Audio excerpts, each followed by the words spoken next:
Itu yang saya nggak tahu.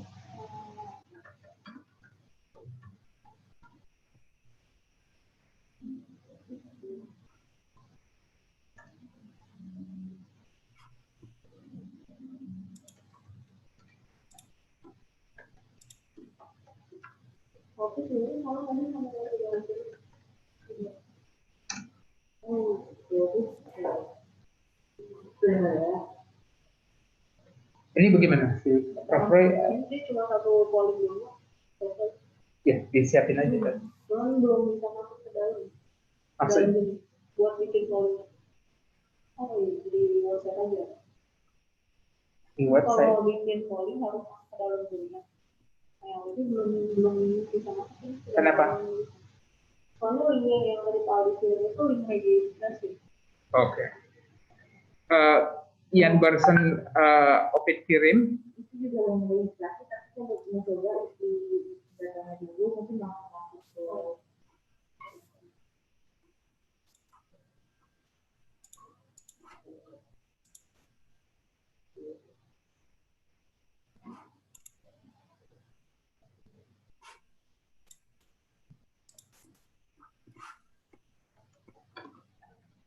udah kau udah terima nih.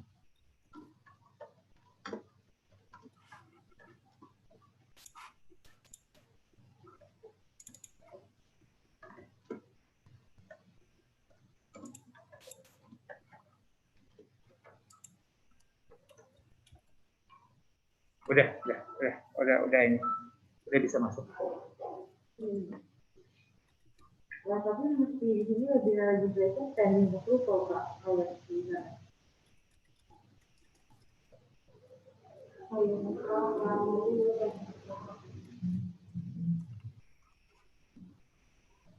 Ya, mana?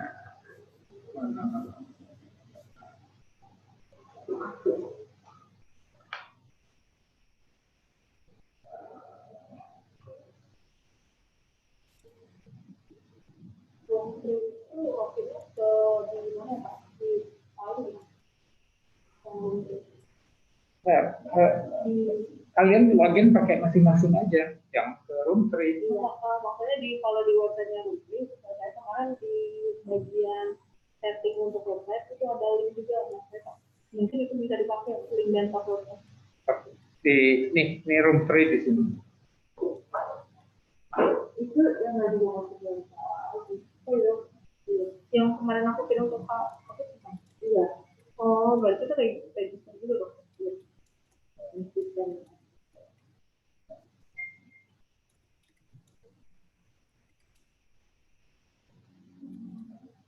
Oh iya ini.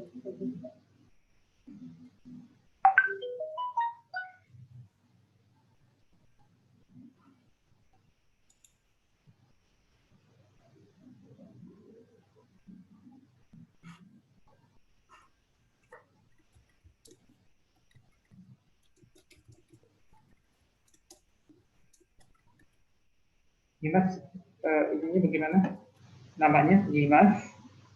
Nyimas Dian Fitriani. Email Nyimas. Nyimas. Titik. Dian. Ya. Fitriani. Oh, ada 3.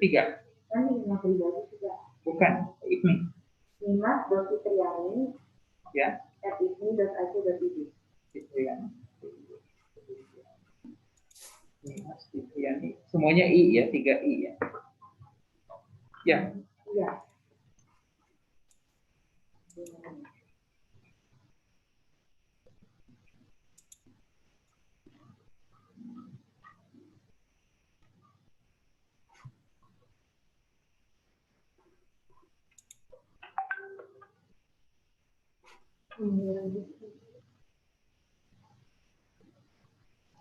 Kalau Livi?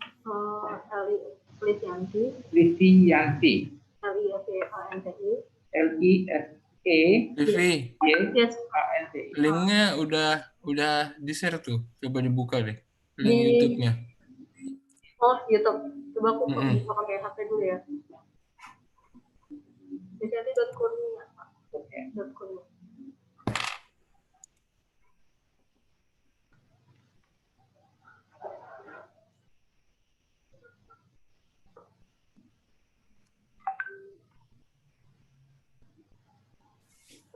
Ini dari mana sih, Mas?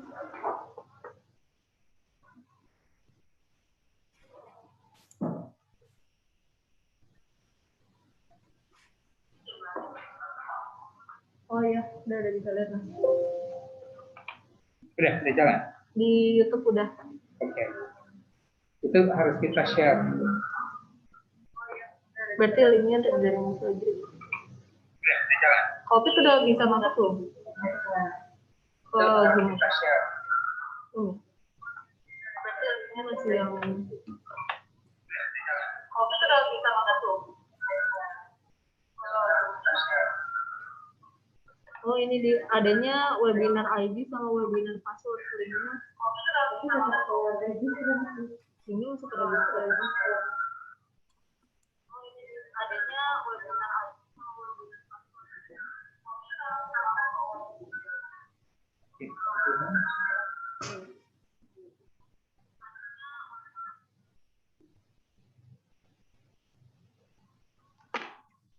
Udah ini di sini. Belum bisa masuk gimana? Dalam apa ini? Dalam komoditi.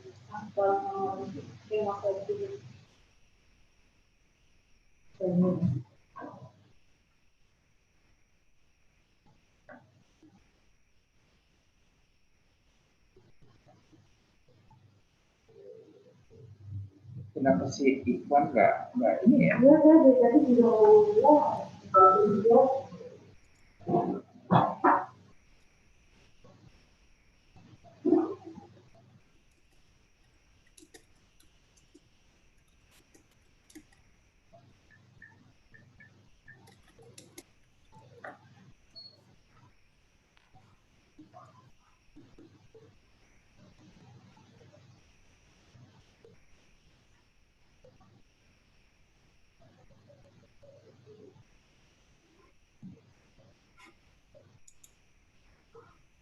kalau yang di YouTube bisa ya?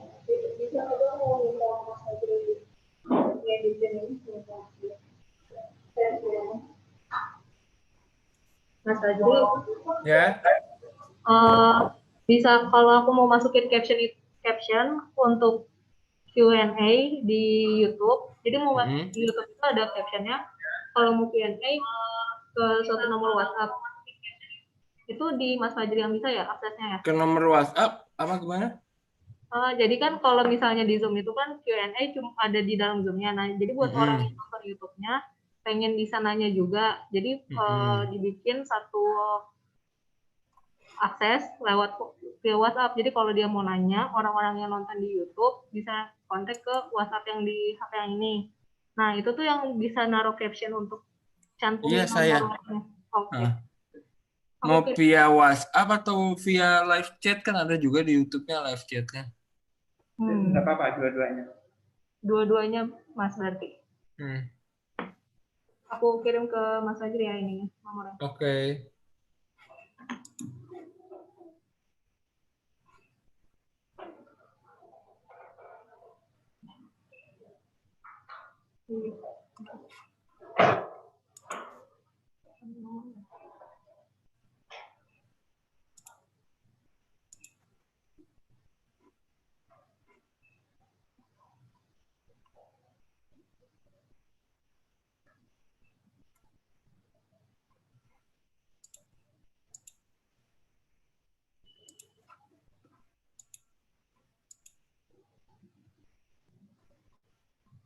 Dulu di sini kan?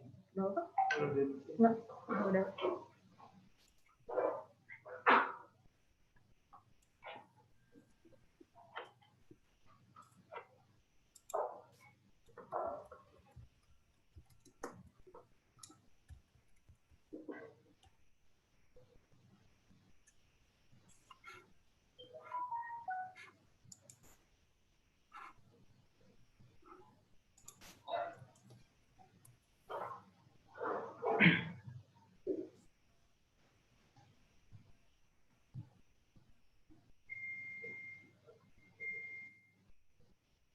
Kali ini kita mostly pakai bahasa Inggris atau bahasa Indonesia? 100% pakai bahasa Inggris.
Sama Fajri udah beres. Tinggal dari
juga masker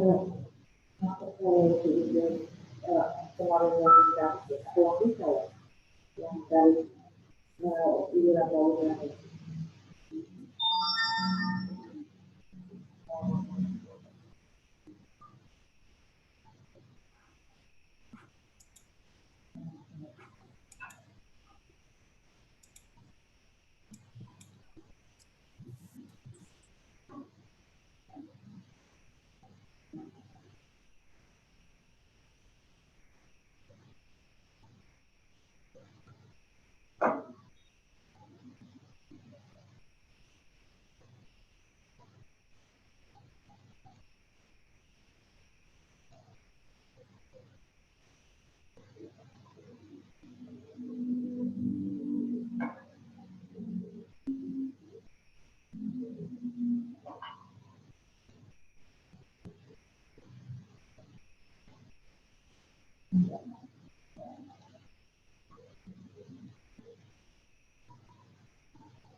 Ini udah berapa ya sih kan?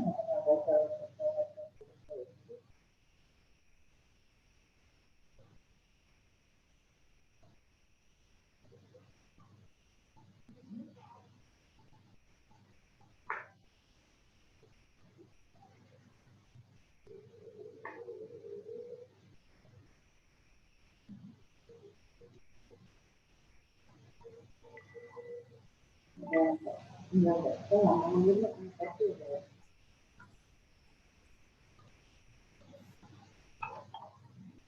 Enggak, masih ada. Iya.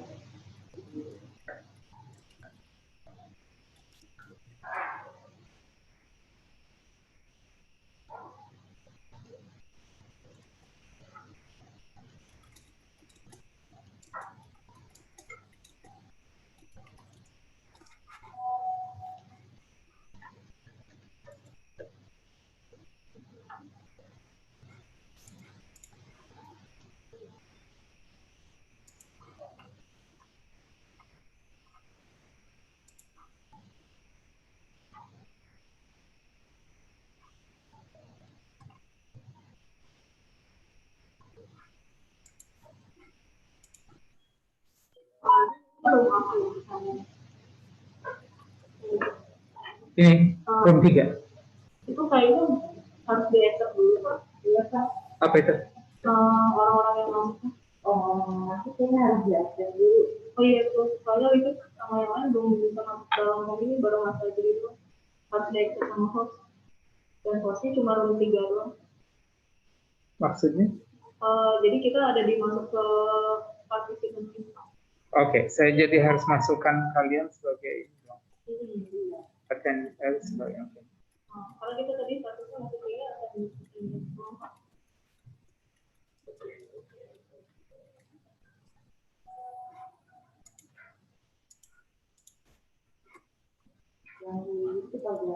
Udah 8:30.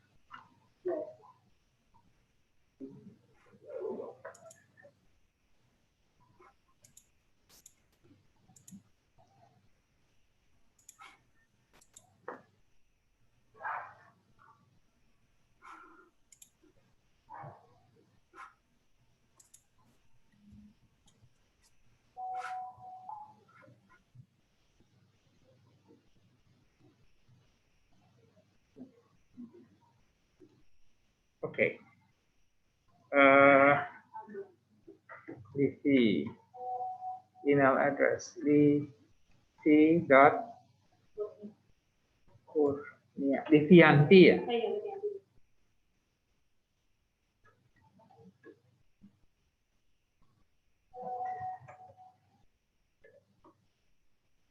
Oke, terus ini Mas. Itu kan apa? Yang satu lagi Kak, yang Mas buat kita nyanyi. Ya. Mas buat dia. Nggak pakai yang ini. Harus pakai yang ini ya Pak? Iya. Oh ya, saya itu. nyimas.fitriani@itmi.ac.id.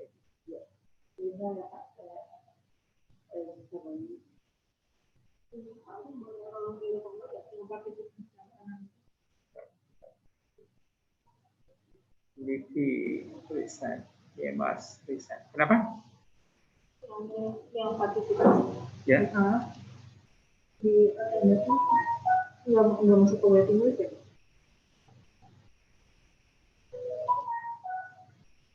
Siapa? Nanti yang tadi lihat ada nama Livi di sini, itu masuk ke waiting list. Waiting list. Yang harus di-accept. Waiting room. Iya, waiting room. Nggak ada tuh. Jadi orang-orang Udah masuk belum? belum, harus di-accept sama host dulu soalnya Pak. Iya nggak ada nih. Ada nggak? Kalau gue ada yang sih. Nggak ada. Keluar. Coba masuk lagi. Harus daftar lagi. Kok daftar lagi? Soalnya di yang klarifikasi tadi itu harus di-daftar. Kecuali ini ada yang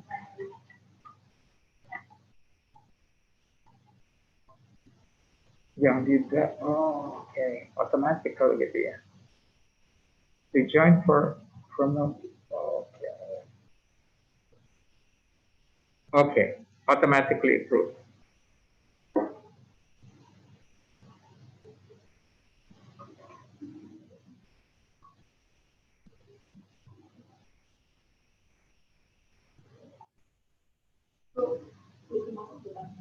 Ya. Udah langsung masuk. Itu tadi pakai yang dari Pak Adi untuk yang panelis. Oke, masuk jangan yang pakai panelis. Pakai yang biasa. Saya mau coba dulu. Yang coba yang nggak panelis tadi yang awal. Ya coba.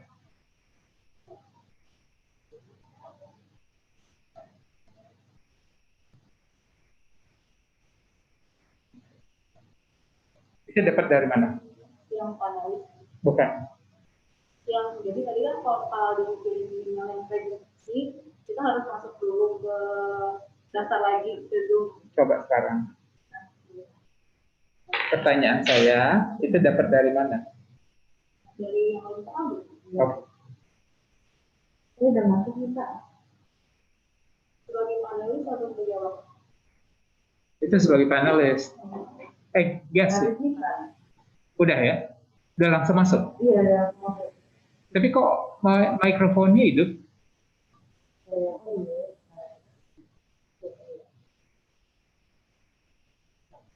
Terus bagaimana mematikan mikrofon? Sebagai host. Oh, nah. Jadi, kamu tinggal di mute.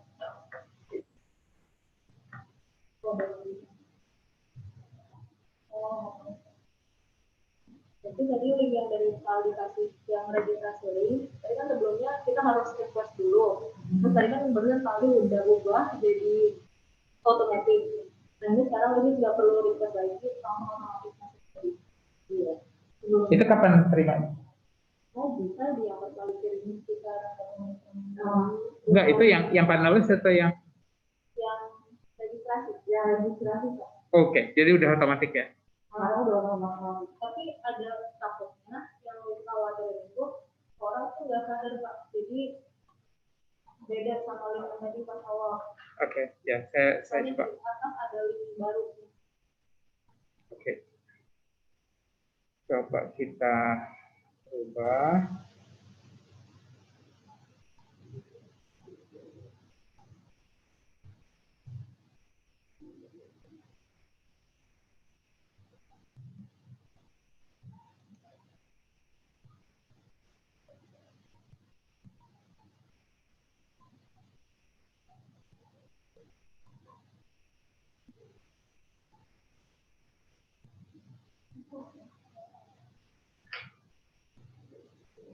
Jadi sekarang udah otomatis ya?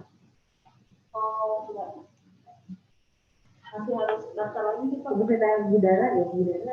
Sorry. Daftar itu maksudnya apa? Jadi ada yang udah dikirim ini, kita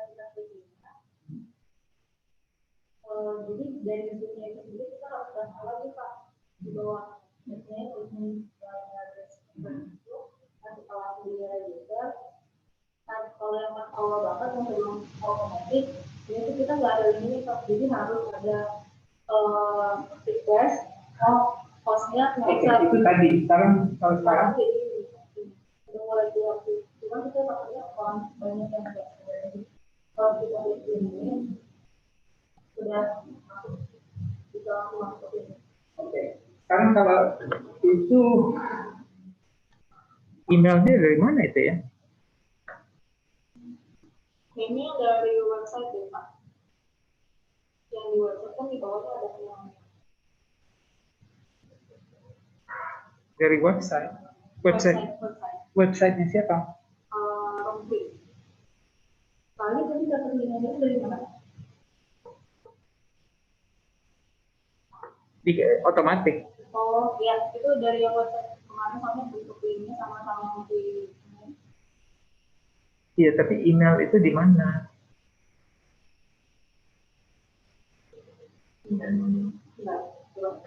Jadi gini. Ya, saya mau edit emailnya. Nah, di bawah ini, di invitation, bagian invitation. Nah, ini kayaknya tadi tuh yang Pak Ali kirim dan kirim ke semuanya itu adalah email yang ini. Iya, mana dia? Email, ya, copy the invitation. Nah, ini yang email invitation doang, jadi Bapak itu semua ke register yang kayak tadi. Tapi sekarang saya mau rubah emailnya supaya kita bisa masukin itu tadi langsung link YouTube. Paham? Oh, yang YouTube.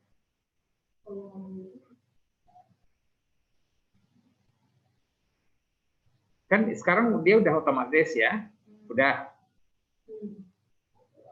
Tapi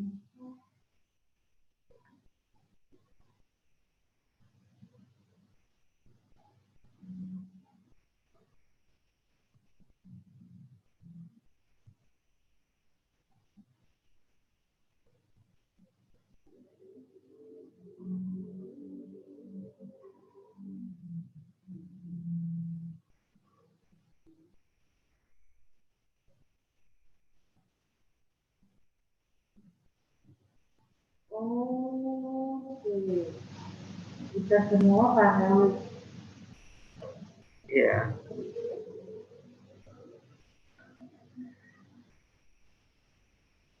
Temporary. Copy the invitation.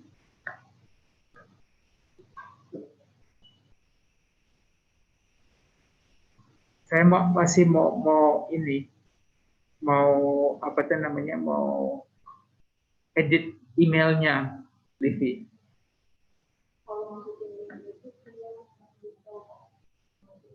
Ya, artinya kan emailnya yang harus ini, harus diedit kan?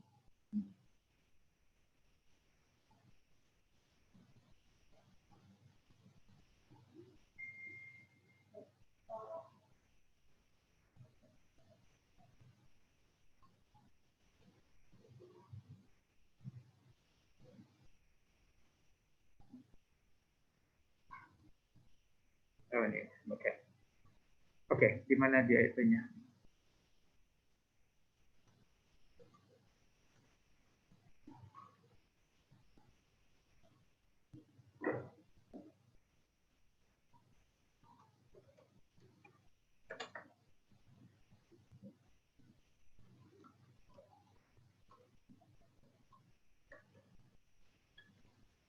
Mana, linknya mana? Linknya mana? Dikirim sama itu kemana? Bukan. Oh, linknya Iya. WhatsApp. Di WhatsApp di Nominasi.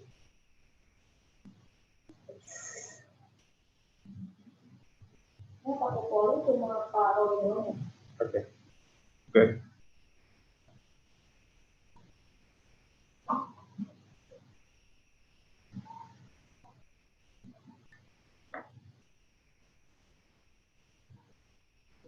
Ini ya.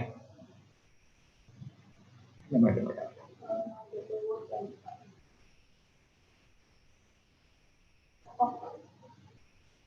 Nah, ya. Ini.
Ya betul.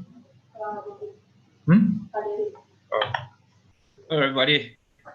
Hai Pak Dari. Finally made it.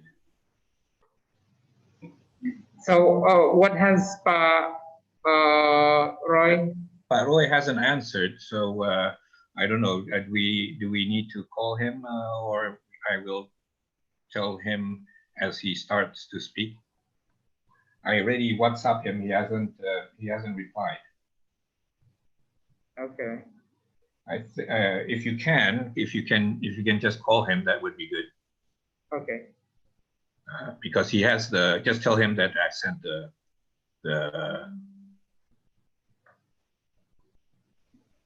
Oh, he has answered, sorry. Okay, I will skip mini slides, can do the poll at the beginning. How is he going to do the poll at the beginning? We'll take care of that. All right, okay. The beginning of his talk or the Yeah, beginning of beginning of his talk, I think. Okay. Oh, wait, he says, sorry, can do the poll at the beginning of the seminar opening? Okay. Okay.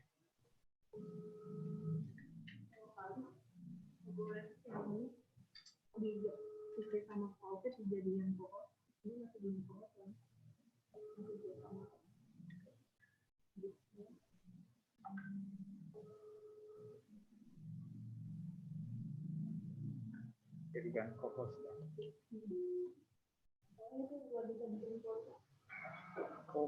Co-host.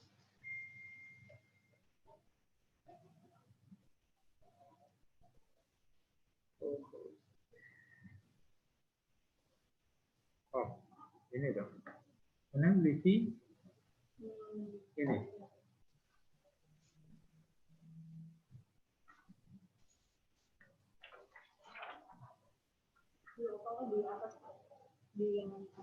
Di sini. Nah.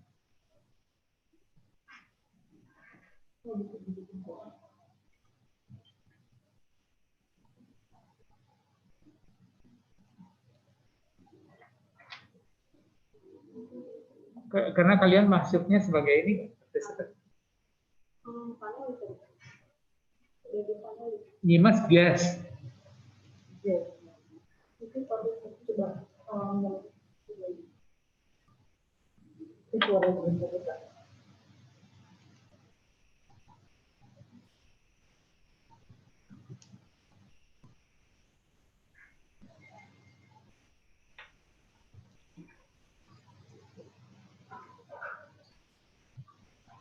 Oh, dan harus dihidupin kali videonya. Ini Fajri juga udah nggak bisa, saya apa?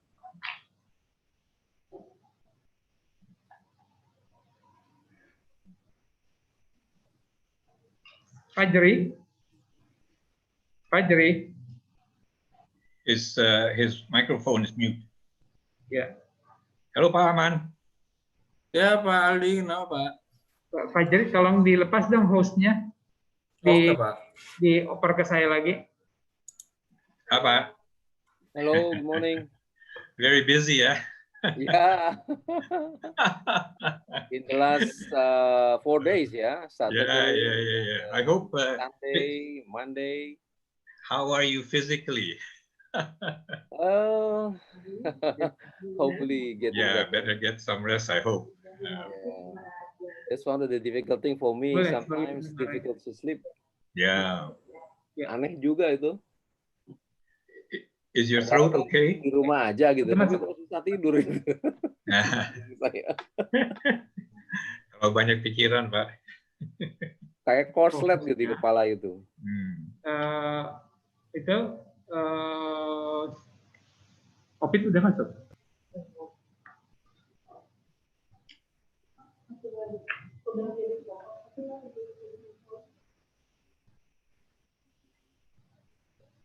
Ini kan di sini aja, dikerjain di sini. Yang tadi dari studinya profil itu mau bikin callingnya yang profil. Iya di situ aja. Maksudnya PPT-nya profil. PPT-nya profil. Oh.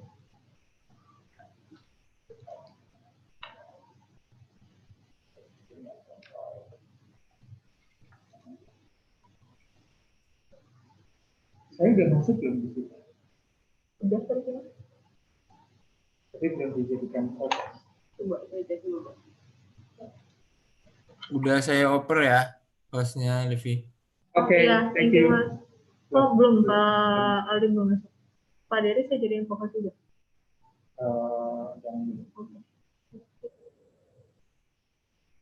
Ini Pak Emir. Halo Pak Emir. Unmute ya? Wait, ada orang yang login Pak? Selamat pagi Pak Emir. Selamat pagi Prof. Prof. Prof Dery. Sehat Prof. Ya, selamat pagi Amir. Ini dari Pak Aman. Assalamualaikum Prof. Waalaikumsalam. Sehat kelihatannya ya. Alhamdulillah Prof. Wah, Prof itu Aman sehat-sehat Prof. insya Allah. Mudah-mudahan. Semoga semua urusan Prof lancar, semua amal ibadah diterima oleh Amin. Allah. Sehat walafiat selalu, panjang umur untuk semuanya. Amin. Alhamdulillah. Cuma nggak tahu kapan nih COVID ini bisa ini ya. Iya. Puasa udah hampir selesai, mau lebaran kelihatannya. Tambah rame aja orang nih. Iya, Mau mudik, mau keluar, PSBB mau dilonggarkan, terus waduh, nggak tahu. Kacau balau ya Prof, sepertinya Prof ya. Orang-orang udah pada mau terserah aja lah katanya. Iya.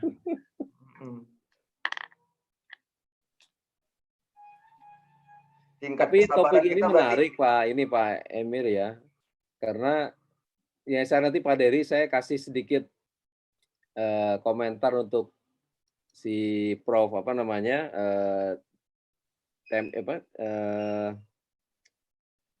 yang dari LBB itu Roy Sambel.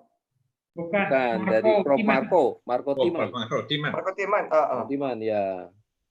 Kebetulan kan dia bicara soal makanan ya, food chain. Jadi mungkin nanti saya sedikit komentarin lah dalam konteks ini. Bagus, nanti kalau ini Prof Roy, kemudian ya Pak Emir sendiri, jadi dari berbagai ini ya, sudut pandang komoditasnya, finance economic sistemnya, dan kemudian nanti bagaimana ya Pak Roy untuk apa finance and investment-nya, termasuk sertifikat dalam financing juga mungkin nggak tahu sampai ke Bitcoin atau ke mana dia ceritanya. Judulnya juga bagus dipilih ini. Ya. Ini kita harus terus menggalakkan ini. Kami di IPMI sudah merancang juga. Kebetulan dalam konteks online ini ada kesempatan besar bagi kita untuk terus menyelenggarakan webinar. Ya. Dan ini mungkin tinggal nyari topik-topiknya yang menarik aja untuk diangkat bersama gitu. Saya kemarin juga ngobrol dengan teman-teman di IPB, Pak Prof Firdaus kayak gitu kan. Nah ini juga barangkali ada hal yang terkait dengan ekonomi syariah atau sistem investasi atau usaha kecil menengah, atau pangan atau yang lain-lainnya yang nanti IPMI pun bisa contribute gitu. Sepertinya IPMI dan IPB cukup kuat ya koneksinya Prof ya. Saya ya kan kita sudah punya kerjasama dengan IPB. Betul. Bulan Maret kemarin tanggal 9 Maret kita menandatangani MOU antara IPB dengan IPMI. Dan kita ada kerjasama dengan Pak Emir yang IPB juga kan. Nah iya, sebelumnya dengan Pak Emir itu pertama dulu dengan Pak Emir. Hari ini pun pembicaranya ada Pak Prof Roy itu kan alumni IPB juga ya Pak? IPB juga. Betul. Betul. Prof Roy angkatan 19 nggak salah. Halo Pak Aldi.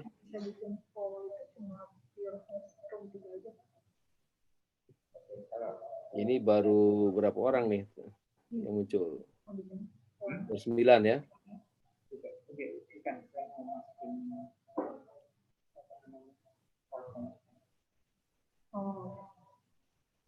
Pak Aldi, kedengar nggak? Barangkali satu mekanisme juga yang harus kita pass through to the participants ya, tentang protokol bagaimana masuk ke dalam suatu webinar.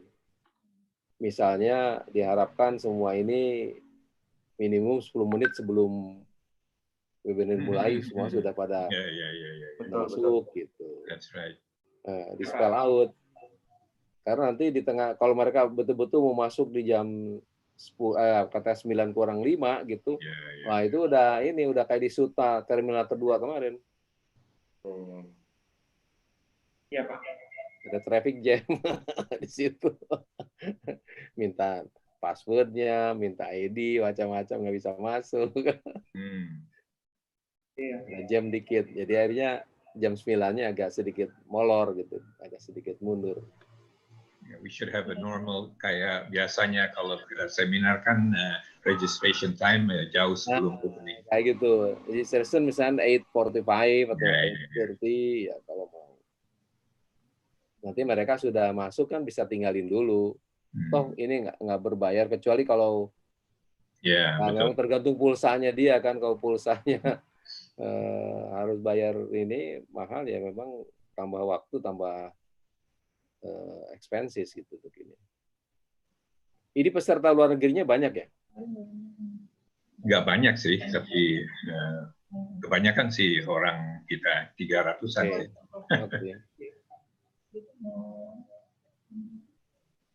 Sorry, 300-an yang register belum tentu ya. Iya.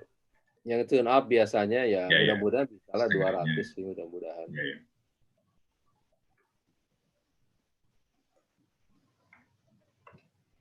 Tapi kelihatan nanti datanya akan ada. Iya muncul. Sekarang baru 9.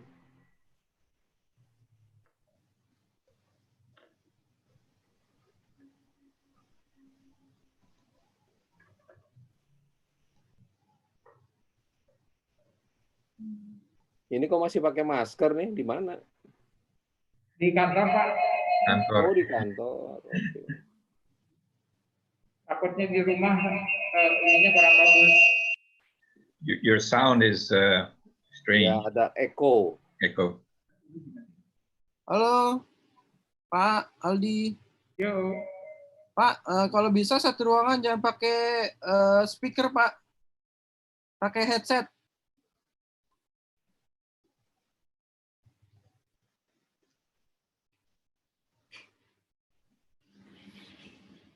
Kalau enggak feedback semuanya, Pak.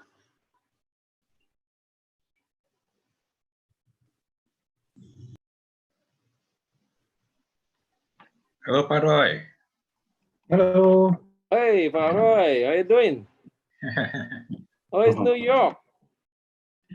New York, oke, Pak.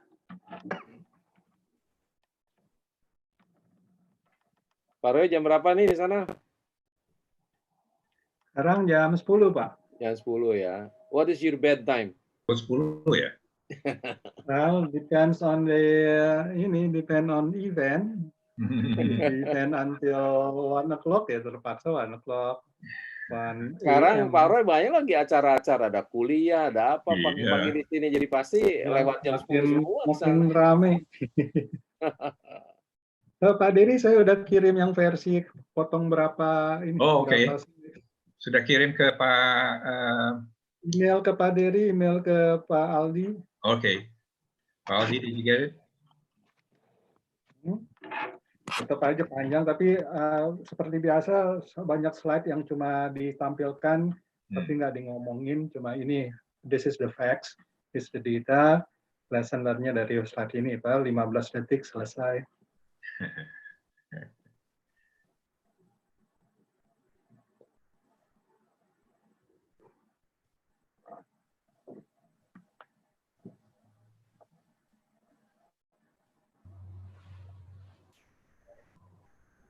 Tinggal Prof. Timan nih. Selamat pagi. Halo, selamat pagi Prof. Timan. Introduce myself. My name is Aman. Professor Aman and Aman.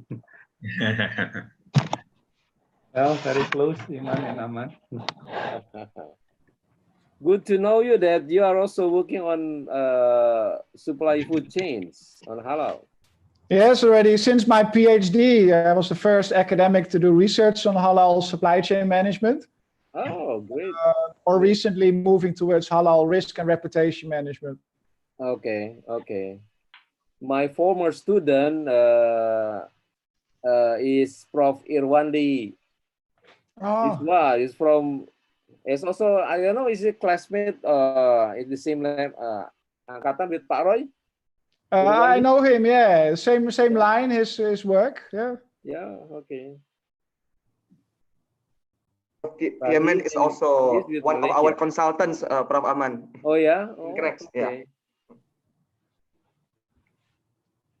Well, I think we have a very strong networking for that. Yeah, an important area, supply chain management, definitely. Yep. That's the area IPMI is going to somehow to also develop in the futures. Yeah, you should. Vision to that, yeah.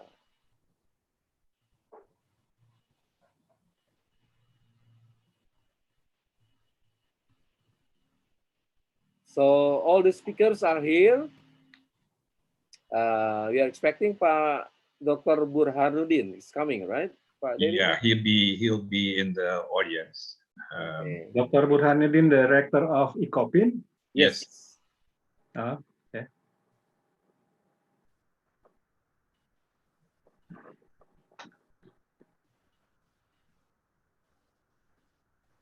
How is the weather in New York, Pak Roy? New York, okay.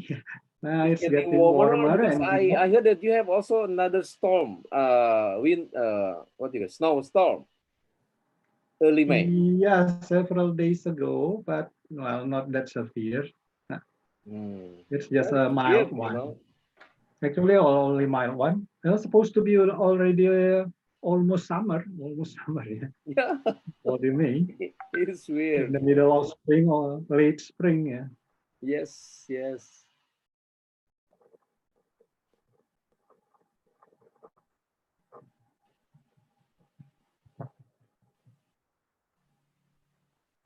Aldi, how long should we be waiting?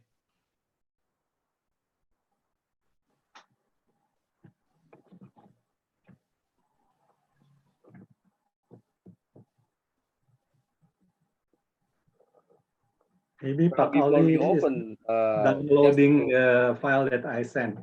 Oh, okay. Just to inform you, Prof. Roy, Pak Emir, and Prof. Timan, that I must apologize that due to another urgent things to be completed this morning. So after the opening ceremony, probably I will stay for about half an hour. But later I have to excuse myself to leave the webinar. So I told Pak Dery later on, then Pak Dery could lead the meeting and also hopefully close the webinar. Yes. No problem, Pak. Okay, thank you. Okay, understood, Pak.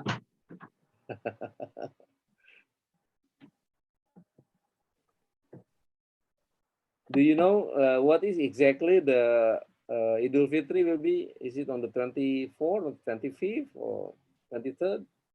Depends on Hilal, Pak. Depends on Hilal. Are you using the calendar or using the yeah, Hilal? like Muhammadiyah, yeah. Muhammadiyah. But most probably will be on Saturday, inshallah. Saturday, yeah. Okay.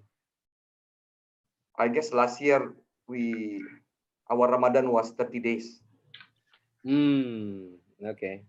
So if it is on Saturday, it means the Ramadan is only 29 days, yeah? Yeah. Okay.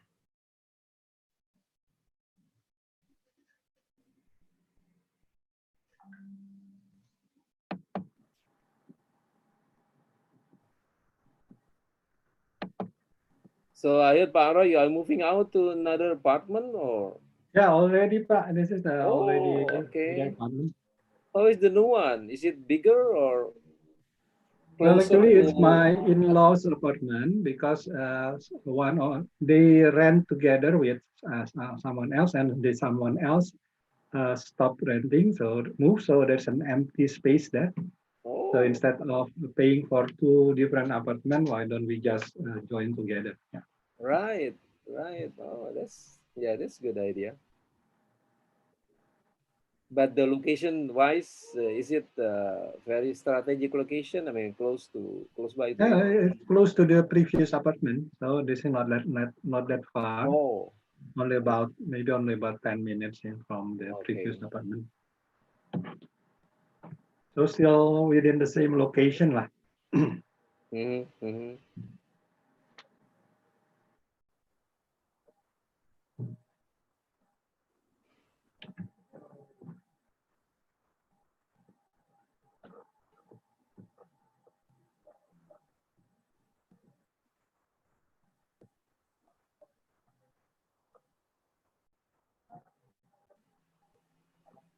Should be starting pretty soon. Oh, the YouTube video streaming already started. Ah, okay. Some of the audience may have chosen to use the YouTube instead of using Zoom. Yeah.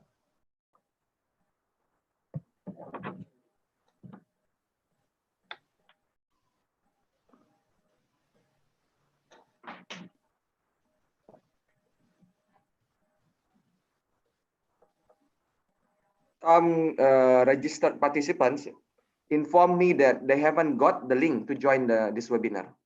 Really? Oh. Yeah.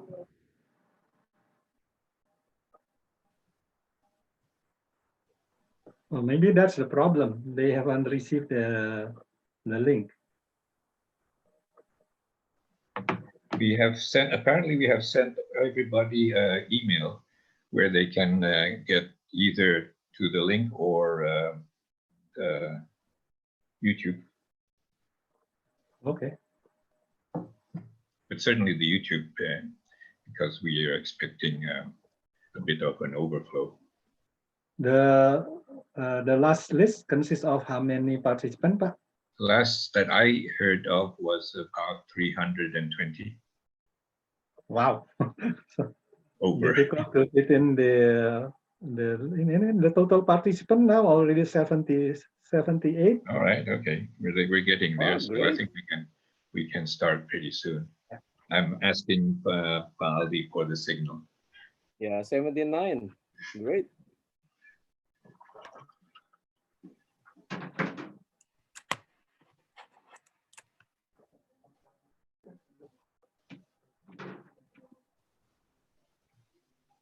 So, Pak Aldi is holding them in the waiting room for a while. Yeah, the waiting room.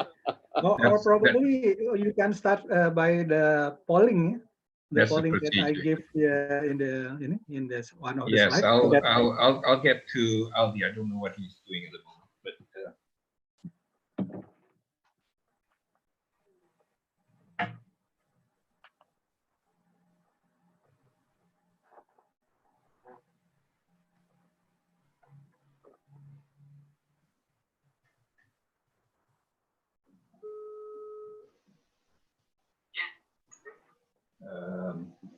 How is it going in terms of the start? Shall we start? Yeah. Do you want to start with the poll? Or should I? Do you want to start with the poll? Or shall we introduce ourselves first and then start with the poll? Okay. Yeah. Yes, go ahead. All right, okay. So I'll tell you when to do the poll once I finish the introduction. Okay. Okay, I think we can start.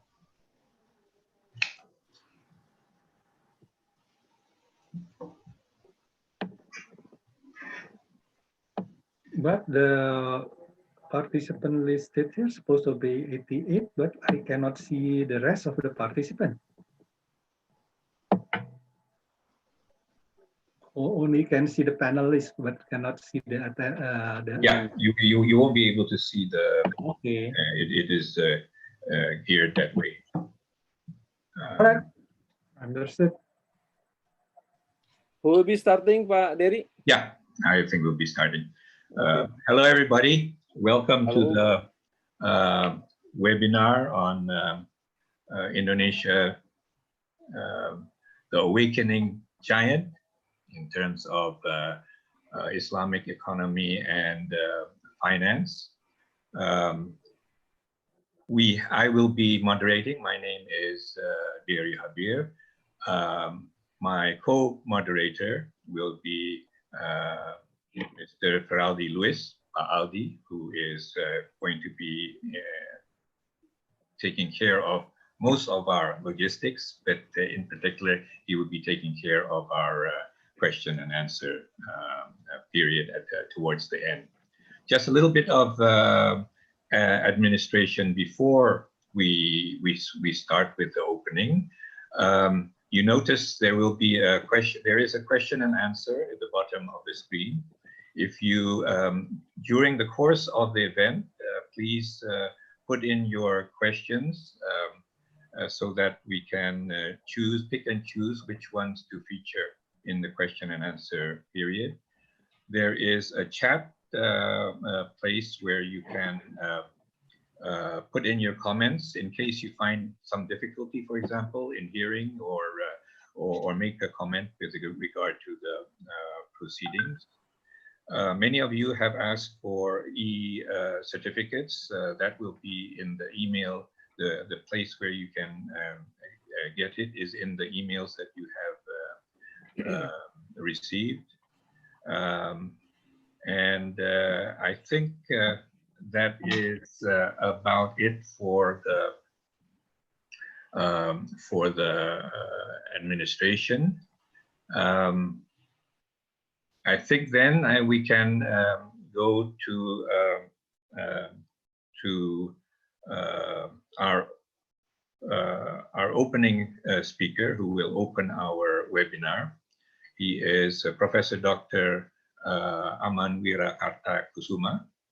He is our Executive Director at the IPMI International Business School. He is a former Rector of IPB, Institute Pertanian Bogor. He is also a former ambassador of our ambassador to UNESCO in Paris, and a PhD from Wisconsin University. Please, Pa Aman, the floor is yours for the opening. Thank you. Thank you, Pak Dery. Assalamualaikum warahmatullahi wabarakatuh. Very good morning to everyone. Dear Pak Dery, Pak Aldi, Pak Emir, Pak Roy, Pak Timan, and all the participants, welcome to IPMI Online Power Talk. We used to call it Power Talk, but since now using online, then the Online Power Talk or webinar, which is jointly organized by IPMI K Center and the National Committee on Sharia Economy and Finance, which is the Director of Education and Research is Pak Emir. The title of the seminar is Islamic Economy and Finance on the World Stage, Indonesia, the Awakening Giant. So there is a basic question when we choose this topic, especially for Indonesian, when we as a nation of over 270 million population, mostly Muslim. What is Islamic economy and finance? All of you that have registered for this webinar is to find the answers to this question and many more on Islamic values-based businesses and why the whole world is interested. For that reason, today we are honored to have experts in their own fields with us in this webinar who will help us understand the what, the why, the how of doing business as prescribed by the teaching of Islam, but from different angles. We are very grateful and appreciate for their presence in our webinar. Along with the preparation of this seminar, we have conducted survey to the participants, and surprisingly that many of you are interested in these three areas: an international-oriented Islamic MBA programs, certification in halal supply chains, and certification in Islamic finance management. So with this background, we identified three distinguished experts as our speakers: Dr. Sultan Emir Hidayat, the Director of Education and Research from the National Committee on Sharia Economic and Finance, Professor Dr. Roy Samble, our distinguished Professor Chair for Finance Management of IPMI, and Professor Marco Timan, the CEO at LBB International, which is an expert on halal supply chains. So IPMI welcomes to all of you and thank you being with us today. And especially to Professor Roy is joining us from New York City in the US. When we speak on of Islamic business, the coverage is quite wide and diverse from small, medium, as well as large multinational companies that dominate global halal business. We can think of several large and up and more coming businesses that are based on Islamic values. Names like Wardah, Bank Muamalat would come to mind. But in reality, the majority of these businesses are micro, small, and medium scales. So it is then not surprising that our program has drawn the interest of Director of Ecopin, a business school for cooperatives in Bandung, West Java, who was a former governor of Bank Indonesia, and also former coordinating minister of economics, finance, and industry for Indonesia. So I would like also to welcome Dr. Burhanuddin Abdullah as a participant of this webinar. So ladies and gentlemen, before I finish my remark, as a professor of food science and technology, I would like also to underline the importance of halal assurance in all food supply chains, entities, and activities. The complexity of food products originated from so many food commodities and ingredients which are locally available or must be imported to Indonesia required assurance that these food materials are safe, nutritious, healthy, and halal for Muslim consumers. This has made the halal certification, authenticity, and traceability becoming important parts of food business in Indonesia, in addition to the food safety, quality, and nutrition. So finally, in closing my remarks, I will welcome to all of you to our IPMI webinar on Islamic economy and finance. Thank you. And I would like to extend my high appreciation to all the speakers, as well as the National Committee on Sharia Economics and Finance for co-organizing this online Power Talk webinar. And I wish you all to have a successful discussion and deliberation. Wassalamualaikum warahmatullahi wabarakatuh. Waalaikumsalam warahmatullahi wabarakatuh. Thank you very much, Professor Aman, particularly for taking the time out of your very busy schedule that you will be able to spend a few more minutes with us. Yes. Aldi, are we ready with the initial poll for the participants? No. Maybe he is not quite ready yet. In that case, let us go on to the first speaker. Our first speaker is Dr. Supin Emir Hidayat, who is currently the. Oh, here we do. We do have the poll. So if the participants can answer this poll. This is a poll from Roy Sambil, and we will get to it later. Is that all right, Aldi? Okay. Sorry, I was interrupted. The next speaker is Dr. Sultan Emir Hidayat, who is currently the Director of Education and Research at the Indonesian National Islamic Economy and Finance Committee. He was an associate professor and head of business administration department, head of the business school at the University College of Bahrain for many years. And he is a PhD in Islamic banking and finance from the International Islamic University of Malaysia. So welcome to our webinar, Professor Dr. Emir. Please go ahead with your presentation. Thank you. Thank you, Prof. dari Habir.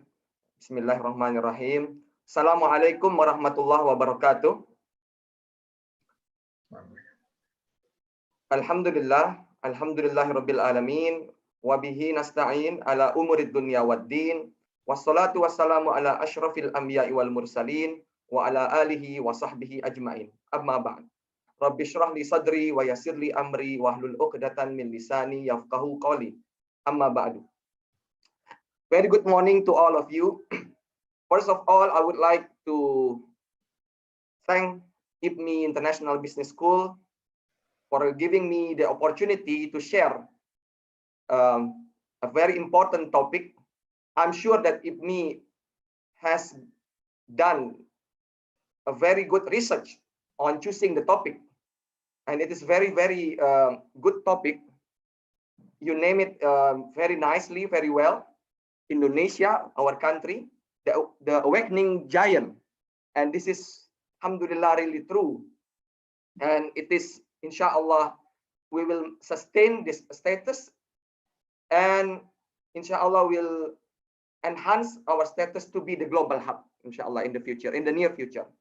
So please allow me to share my slide, and before that I would like to greet respected Professor Aman Wirakata Kusuma. When I was in IPB University, he was director of the university. So you can think about the gap between me and him. So not only in terms of age, but absolutely in terms of knowledge and experience. Secondly, I would like also to greet respected scholars, Professor Roy Semble, and I believe he is also a graduate of IPB University like me. And then also Professor Marco Tiemann. Alhamdulillah, Professor, all of you are very respected scholars. Like Professor Marco Tiemann is also one of our consultants. Last year especially, he helped one of our directorates in KNIKS in many aspects of halal industry. So it's really excellent forum and really excellent panelists. So my presentation consists of several things. Maybe if you don't mind, can you move to the next slide, please? Pak Aldi. Valdi, if you don't mind, can you move to the next slide? Yeah, I will start with the overview of the global Islamic economy and then also Islamic economy in Indonesia. I'm going to explain a bit about my institution, and then I'm going to explain about the ecosystem of Islamic economy and finance in Indonesia, and then we are going to discuss inshallah the implementation plan of Islamic economy in Indonesia and some important strategic initiative for the development of Islamic economy in Indonesia. Next slide, please, Pak Aldi. Yeah, I will start with the global and Islamic economy. Next slide. It is true what Professor Aman said earlier, that when you are talking about Islamic economy, it's not only about banking. Yeah, this is a very narrow definition, and it's totally incorrect, or we can say not correct. When you only refer to Islamic banking, when you talk about Islamic economy, Islamic banking is only one of the segments within Islamic finance. And Islamic finance is also a part of the wider Islamic economy. When you are talking about Islamic economy, it consists of several sectors. For example, we have halal food, where Professor Tiemann is the expert in this regard. We have also modest fashion, and then media and recreation. We have also Muslim-friendly travel, and we have also halal pharmaceutical and cosmetics. And then all these 5 sectors, in 2018, the total spending of consumers around the globe, according to the State of Global Islamic Economy indicator, stood at 2.2 trillion US dollar, which is quite okay, which is quite a good number for business. And it is expected to grow at the rate of 5.2% CAGR up to 2024. And by that time, the total spending of global consumers on Islamic economy minus Islamic finance, it is expected around 3.2 trillion. When you combine it with Islamic finance alone, the total global assets stood at 2.5 trillion in 2018. So it is quite a significant amount of business, volume. What about the global players in this industry? This Islamic economy is for all. It is not exclusive for Muslims only. It is for everyone. As you can see, according to the report, for example, in the top 10 halal food, we can see at the number 3, it is mentioned there Brazil. And Brazil is known as the world's largest halal poultry exporters. Maybe later on, Prof. Tiemann can confirm this data. And at the number 4, Australia is known as the biggest halal beef exporter in the world. Also in other sectors, for example, we can see the modest fashion, Singapore, and then some other non-Muslim majority countries are also participating in this industry. What about our country, Indonesia? Alhamdulillah, last year, Alhamdulillah, Indonesia has been placed by the State of Global Islamic Economy Indicator report published by Dinar Standard and other organizations at number 5. And this is the biggest jump in terms of ranking, because in 2018, our country was placed at number 10. Alhamdulillah, we jumped five ranks from number 10 to number 5. That's why, to me, the title of this online Power Talk, Indonesia, the Awakening Giant, it's really relevant, because we were sleeping last time. And then that's why, despite we are the biggest Muslim country, we were sleeping. And then when we realized that it is a potential for us, opportunity for us, then we run, and alhamdulillah, the evidence we can see from our ranking at the global level. Next slide, please, Pak Aldi.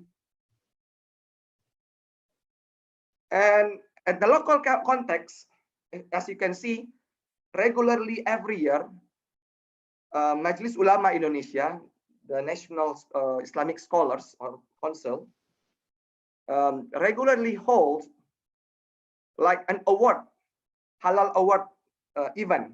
And last year it was held during ISAF. As you can see here, all the brands that won the award are just normal brands, something that we are familiar with. For example, like Indomie.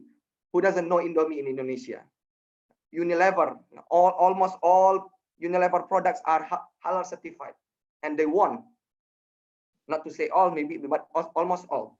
And then other brands, maybe some specific brands like Wardah, yeah, which is associated to Islamic name, yeah, Namira, yeah. But this is just something which is regular to us. Yeah. We know Indomie, Bimoli, and other things, but they are participating in the Islamic economy because their products are halal certified. Next slide, please. And in terms of the potential of halal industry to Indonesian economy, first, the total spending of Indonesian population for halal products and services in 2018 stood at 218.8 billion US dollar, which is quite okay. And it is expected to grow at the rate of 5.3% until 2025. And it contributes around 3.8 billion US dollar to Indonesian GDP. And the potential for this is still huge. Why? One of the factors, because the halal lifestyle literacy, alhamdulillah, keeps showing a positive trend in Indonesia. People, especially Muslims in Indonesia, started to realize the importance of halal lifestyle for themselves. Of course, this will influence the demand for halal products and services in the years to come. Outside that, in addition, as you can see that in Indonesia, we have a significant number of Islamic boarding schools. It is estimated around 26 to 27,000 Islamic boarding schools across Indonesia. And they have around almost 4 million students. It means this is a big market. And despite the halal industry is growing, Islamic economy is growing in Indonesia, we are still lacking of human resources in this industry.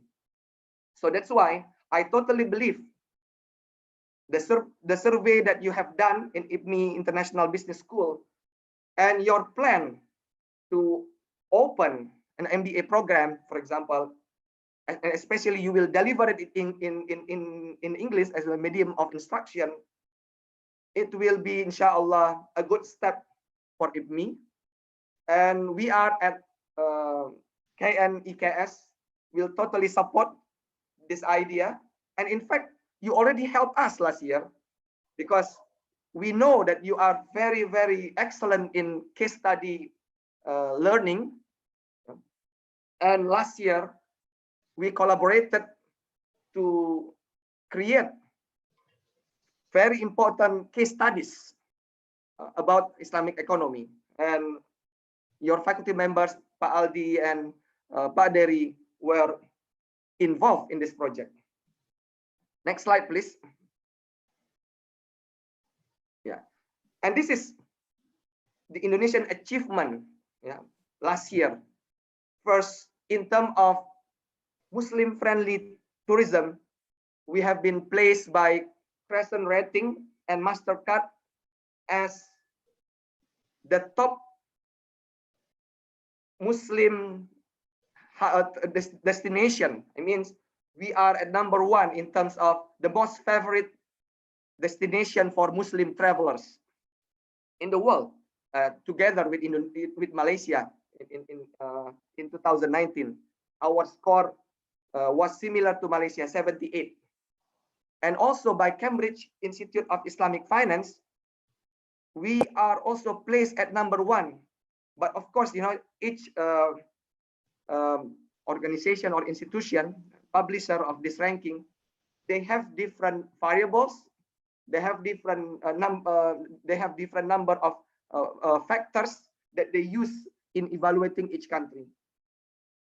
Global Islamic Finance Report is dedicated only for Islamic finance, but Indonesia won because of the Islamic microfinance in Indonesia and the Islamic social finance in Indonesia. And then there is also Islamic Finance Development Report, IFDI, which is published by ICD, which is a subsidiary of Islamic Development Bank, together with Refinitiv, and they place us at number 4, up from rank number 10 in 2018. And also for the State of Global Islamic Economy, which is published by Dinar Standard, previously by Thomson Reuters, we were placed at number 5, up from number 10 last year. So Alhamdulillah, all the trends are showing positive trend or positive movement for Indonesia. That's why it is very true to say we are the awakening giant. Next slide, please. I'm going to explain a bit about next. So Indonesian government is also very serious now in developing Islamic economy. In 2016, the government formed or established a national committee, which is called at the time National Committee for Islamic Finance, KNKS, which is mandated at the time to accelerate, expand, and advance the development of Islamic finance at the time. And surprisingly, it is directly chaired by His Excellency Joko Widodo, the President of the Republic of Indonesia. And then, during one of the plenary meetings, the President mentioned that he doesn't want Indonesia only to focus on finance or on Islamic finance. He wants Indonesia to be the global hub for Islamic economy. And then for that reason, subsequently, Connect started to function and to include Islamic economy as one of its areas. And then to adjust with the new function in 2020, particularly in February 2020, the name of the committee was adjusted or modified by adding E in the middle of N and K to abbreviate economy. So for that, the function of KNEKS is also a bit modified, not only to accelerate, expand, and advance the development of Islamic finance, but also Islamic economy in order to strengthen the national economic resilience. And the scope of CONNEX, the areas of CONNEX or KNEKS has been widened as well, which include development of halal industry, development of Islamic financial industry, development of Islamic social finance, and the development and expansion of Islamic business activities. And we are at the committee have several functions. The main function are 4: to provide recommendation and strategic programs for the development of Islamic economy, and to coordinate, synchronize, and synergize the efforts of all stakeholders of Islamic economy in the country, and also to formulate and provide recommendation to any problems within Islamic economy, and of course to monitor and evaluate the implementation of the recommendation and the strategic programs related to Islamic economy in Indonesia. Next, please, Pak Aldi. Pak Aldi.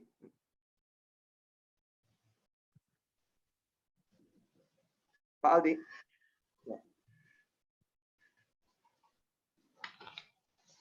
Next. Aldi. Yeah. This is the organizational structure of CONNEX. Before Pak Aldi. No. Sorry.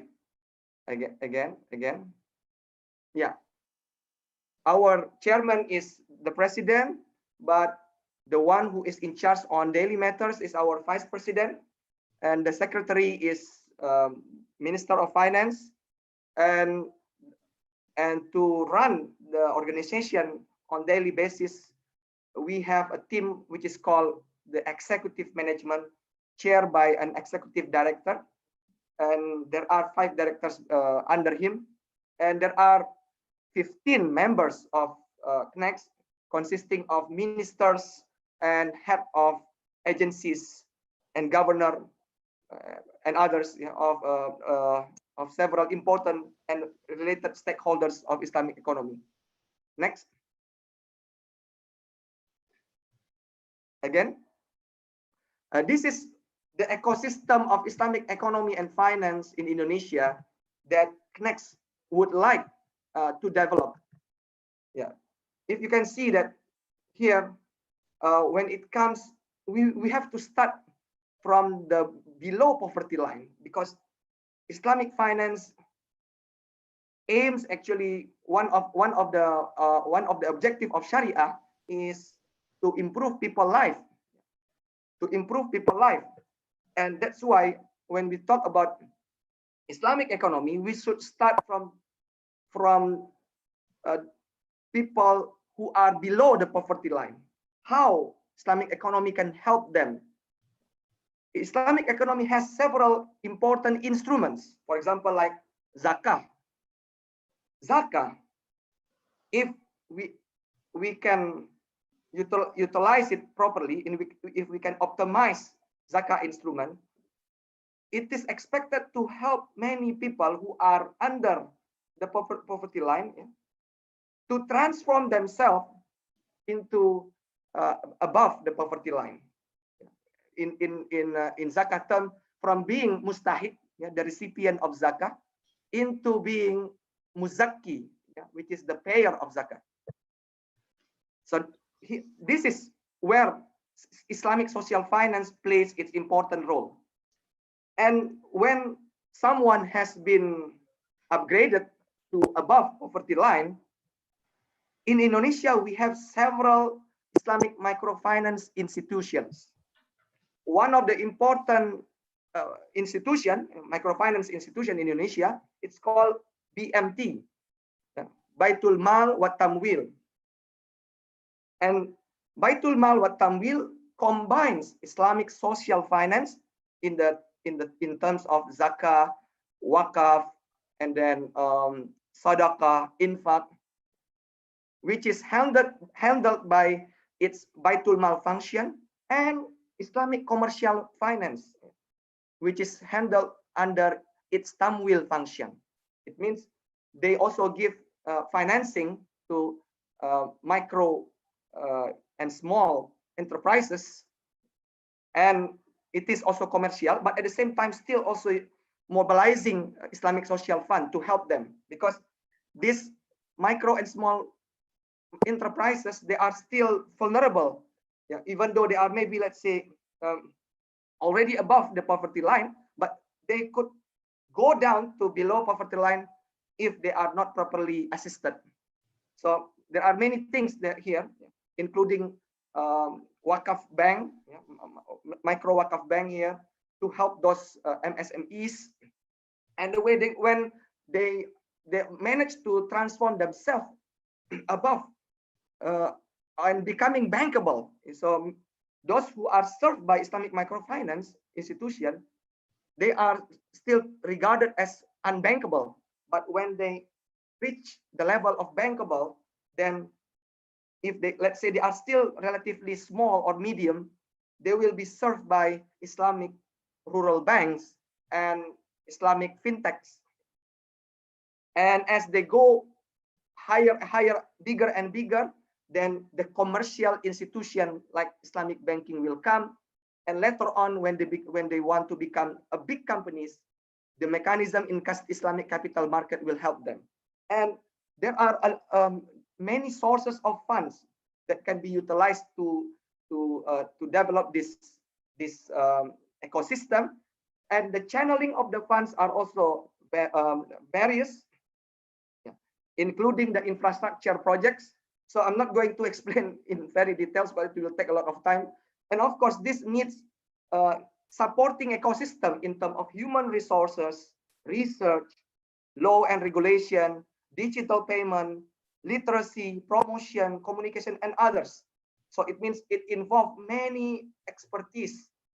We need many experts. We need expert in law. We need expert in communication to push this ecosystem working properly in Indonesia, inshallah, in the years to come. Next, please. Next slide, please, Pak Aldi. I'm sorry. About BMT, yeah. Oh, sorry, the previous one, Pak Aldi, because there is a delay, I guess. Yeah.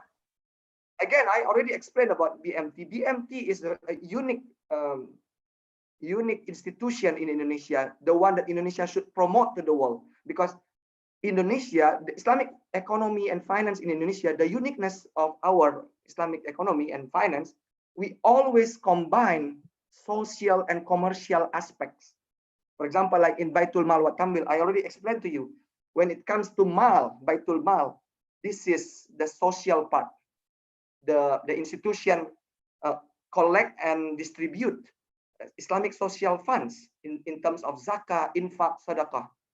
And although the institution itself is not social per se, because they have also commercial activities, the Tamwil, they accept deposit from members, they give financing to members using various Islamic contracts like murabaha, musyarakah, mudharabah, and others.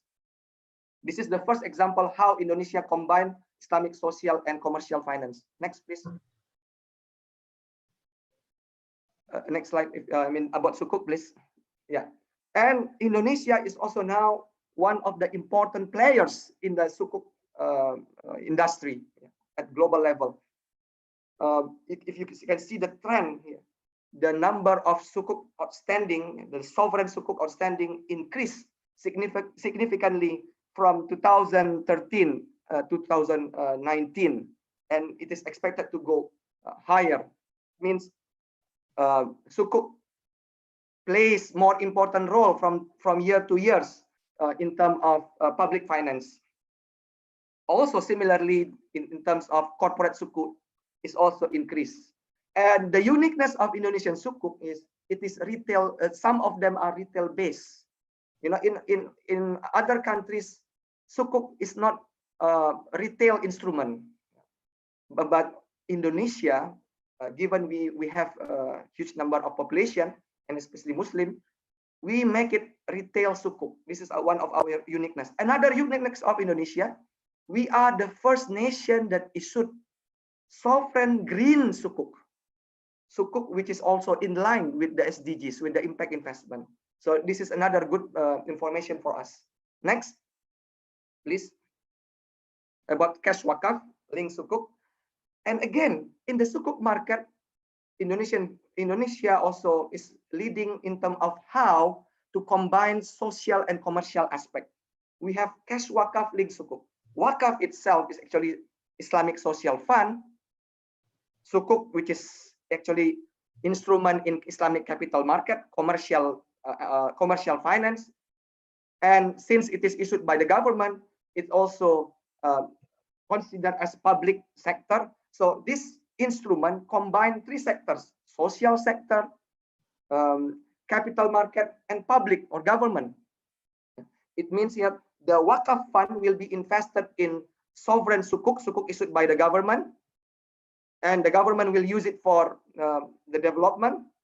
But the return is also not given back to the investor, but it will be used for good activities again, for example, for education and for health and for other important projects. And obviously, cash wakaf link Sukuk is also in line with the SDGs. Next, please. Yeah. So this is the step of how Islamic economy development in Indonesia. In 2015, Bappenas, the National Planning Agency, Development and Planning Agency, they did a study with one of the international renowned consultants why Indonesia cannot go out from the 5% trap of Islamic finance at the time, or Islamic banking particularly. And they came out with a master plan which is called Master Plan of the Indonesian Islamic Finance Architecture, MAXI. And one of the recommendation in MAXI is to form a national committee that can coordinate, synergize the efforts of all stakeholders and to push Islamic finance in Indonesia into higher level. And in 2016, that recommendation was taken by the government, and the government formed KNKS, as I mentioned to you earlier. And then since the mandate has been widened, in 2018, we started to prepare the new master plan, which is more comprehensive. It is called Indonesian Islamic Economic Master Plan, or MAXI 2019-2024, which is launched by the president in 2019. And then last year, we created the implementation plans, which is actually derived from the MAXI. MAXI is very thick documents. There are many programs within MAXI, but which one to be done in 2020, which one to be done in 2021, 22, 23, and so on. So that's why we came out with the implementation plan, organizing all the initiative, all the programs within MAXI into phases to achieve our vision. And again, in 2020, our name has been changed into KNEKS. But next, please, next slide, please.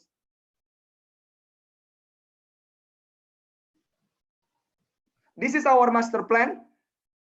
The master plan is our roadmap to achieve our vision to become an independent, prosperous, and civilized country, and by becoming the world's leading Islamic economic center. We have 4 main strategies. I'm not going to explain it because due to the delimitation of the time. Next, please. And in the implementation plan from 2020 to 2024, and I would like to announce that IPMI International Business School was involved during the development of implementation plan. Prof. Aldi was there all the time with us in the FGDs, in the series of FGD. And each year we have the theme. 2020, we want to create a solid foundation for the development of Islamic economy and continue forward until 2024. Our goal to become the global Islamic economy and financial hub, inshallah, will be achieved. So this is the theme on each year. And from this theme, we also came out with several strategic initiatives. Next slide, please. So for 2020 until 2024, based on the focus group discussion we held last year, which are derived from the MAXI contents, we came out in total with 47 strategic initiatives, divided into several areas. 11 strategic initiatives related to development of Islamic economy and halal industry, 8 strategic initiatives related to product innovation, market deepening, and infrastructure development, and around 11 strategic initiatives were or are related to financial inclusion, Islamic social finance, and Islamic microfinance, and around 10 strategic initiatives related to external relation, promotion, and law, and around 7 strategic initiatives are related to education and research. So these are the derivative of MAXI. Yeah, MAXI contents are put into action plan. Next, and this will be my last slide. The 47 strategic initiatives are also divided into years. In 2020, we are going to do this 11 strategic initiative and continue to 2021. This is the strategic initiative that we are going to do. 2022, these are the strategic initiatives that we are going to do. 2023, these are the strategic initiatives that we are going to do. And by the end of 2024, God's willing, inshallah, we will achieve our aim to become the global hub of Islamic economy and finance. The seriousness of the government and other sectors in developing Islamic economy in the country, this needs the support of the people as well. And of course, the higher education institution like IPMI International Business School. So inshallah, through our collaborative efforts, we believe, I believe, inshallah, we will be able to achieve our goal and our vision. With that, I would like to end my presentation. Thank you very much. Assalamualaikum warahmatullahi wabarakatuh. Thank you so much, Dr. Emir. The reason why we had you up front is to give exactly what you have given, our overall strategy for Islamic economy and finance in Indonesia for the future. Thank you very much. Next, we will have Professor, our IPMI's distinguished Professor of Finance and Investment, Professor Roy Sembel, who needs no introduction because he's a prolific writer both in the popular press and in the academic press. We are needing to have the time, so I will not be giving your background, Roy, but you will be presenting to us the getting towards how to improve the situation in the Islamic economy and improving Islamic economy by enhancing services and use of data. So please, Pak Roy, can you start? Okay, thank you very much, Pak Dery. And Pak Aldi, please, the slides. Yeah. Starting from the beginning, but we will do it very fast because of the time limitation.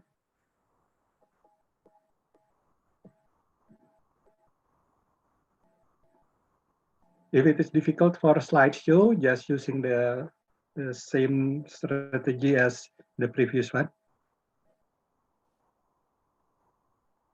Okay, while waiting for the slide, basically some of the slides are very similar to the slide from the previous, from the first speaker, Pak Sultan Emir Hidayat. Yeah.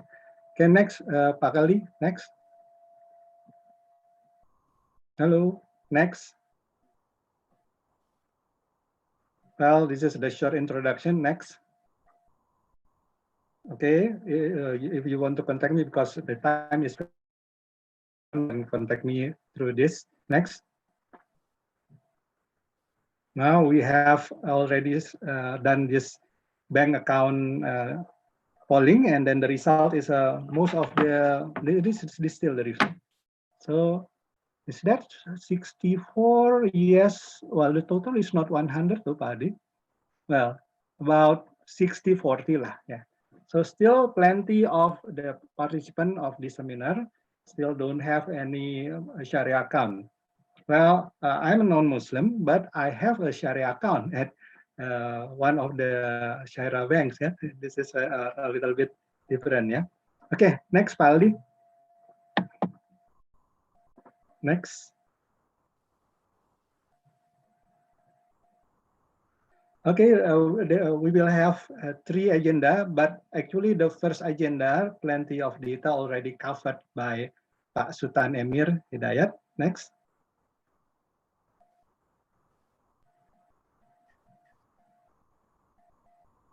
So the main ideas of the first part is there are some fundamental change in the world economy that will impact many things, including the creation of the new market, new industry structure, new firm structure, new business model structure. But last but not least, the important one is the new economic philosophy. Next.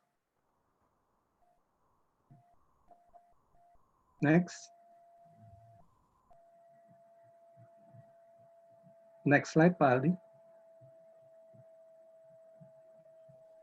Now, There are several alternatives to the current philosophy.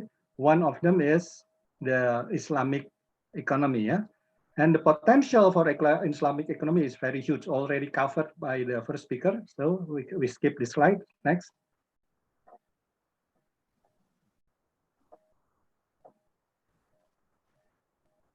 Okay, already covered. Next. Next. So these are some data about Islamic economy in the world with several trillion US dollar possibilities. Yeah. Next.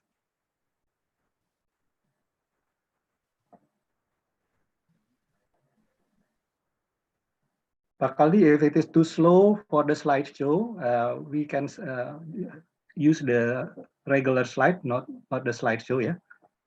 And then based on some report, a recent report, actually those are plenty of opportunity still left, yeah, to be utilized, yeah. And then that's the global economy.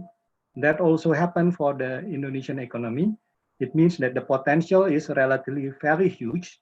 However, currently the realization is relatively still limited. So huge potential, but still limited realization. Okay, Paldi, where is the slide? That's the message from the first part of the presentation. We can move to the second part in the agenda.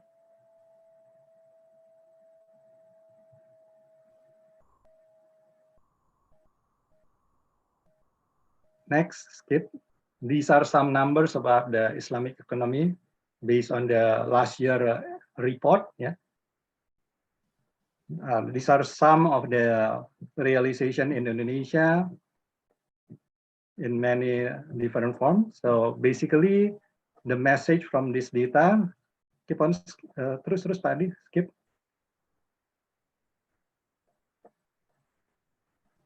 Now, basically, the message from the first part is there are plenty of big opportunities. However, the realization is still small. Now, if it, okay, next we move to the second part. Now everyone can see this picture. What animal do you see in this picture? Oh, okay. Most of the people will see only the fish. However, inside that picture, actually, there are plenty of other flying swan. Unfortunately, the slide is very slow, so we can skip this.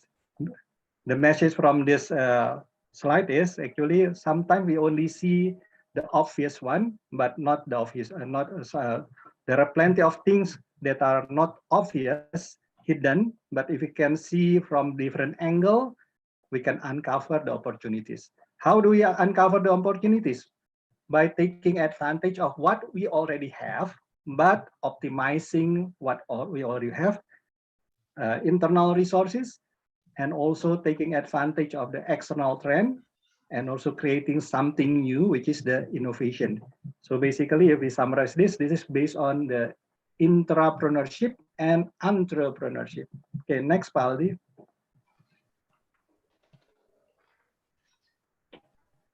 Okay, next. Now we can always start with the existing product and using the Blue Ocean strategy framework. By modifying the existing product, we can create a new innovation by reusing something that is not needed by the customer, and then even eliminating things that completely not needed by the customer, so can reduce the cost while the service still there. And for the important thing that's still not there, we can create one, or even we erase the things that are already there, needed by the customer, but it's still too little for the customer. Okay, next. So increasing value and reducing costs. Next.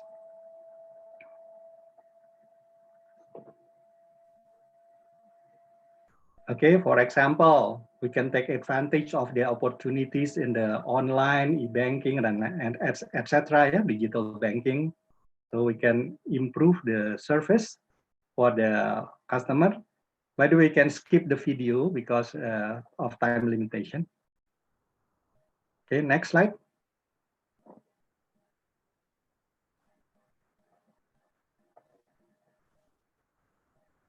And this is the example of the opportunity based on some news from the media. Next. Next, Pak. Now, this is also some of the statistics already covered by the first speaker. Next.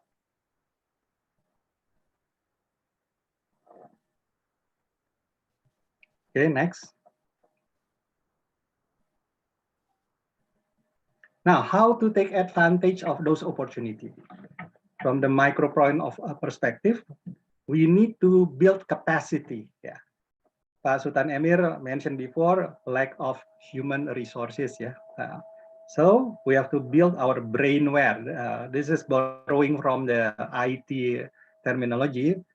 So brainware is about human capital, and we have to develop the regulation and then standard operating procedure for the company. That is the software. Then of course we have to improve the infrastructure, the hardware, and all the product and service we offer to the customer. That is the marketware. And we need all the leaders to coordinate together to create a culture of creating value so that we can execute the strategy to achieve the common goal to improve the contribution of the Islamic finance to the overall Indonesian economy. Right now, the total number that is already mentioned by the Pak Sultan Emir Hidayat, it is still less than 10 trillion rupiah. Yeah, 10 trillion rupiah compared to our total GDP, which is about 15,000 trillion. 10 trillion rupiah is less than 0.1% of our GDP. While the number seems very high, the 10 trillion, almost 10 trillion, however, in terms of percentage, it's still very low, less than 0.1% of our total GDP. So hopefully by doing capacity building, we can improve the contribution. Next.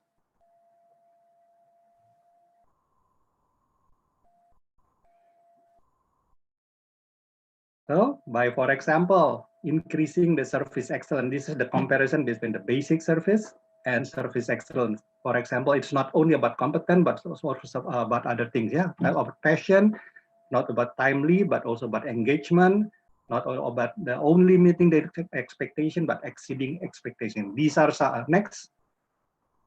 Next. Now, sorry, the connection is very, very slow. And this is also some components of the service excellence. Okay, next. So not only about the next. Not only about customer satisfaction, we don't stop at the customer satisfaction, but we need to go further into the customer loyalty by adding some components on top of the customer satisfaction. Next. Now, borrowing from the balanced scorecard approach, so what we need to build is to achieve the service excellence is about the learning and growth, which is the brainware, the internal business process, that is the software and then the hardware, the customer service, that is about the marketware, and finally, we can create value by increasing the contribution of Islamic economy to the overall economy. Next.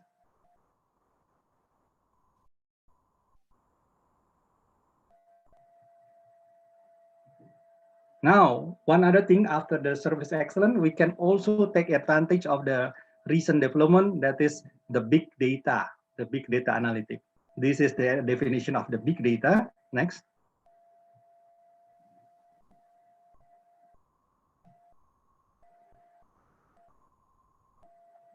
Well, this is a simple illustration. If before some of the pizza restaurant promised to deliver to your door 30 minutes after you order, in fact, using the big data, the pizza is ready 15 minutes before you order. Now, this is interesting, right?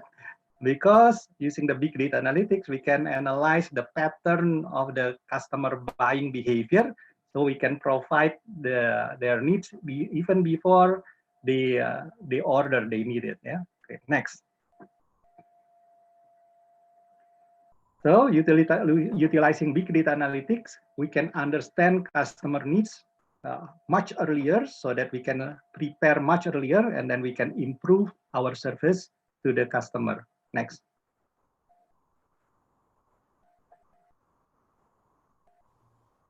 So these are some example, big picture about how big data analytics can improve our business performance by understanding customer data that will lead us to provide sales increasing solution, by improving efficiency and effectiveness, and also by breakthrough some innovation through data. Next.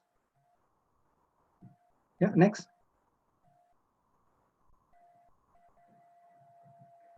And then some business cases of application of big data analytics to support our business. For example, customer profiling, churn analysis, sentiment analysis, demand signaling. So we can understand the market better, the latent needs. Yeah. All right, that's the way to capture opportunities and the takeaways. Next, going to the takeaways. Yeah. Next. Next. So the message from the presentation is there are plenty of opportunities for the Islamic economics in Indonesia. Still the previous slide, please. But not yet realized. So we need better business perspective. For example, using the capacity building, intra and entrepreneurship, increasing the service excellence, and then utilize the big data analytics to achieve the objective. Next.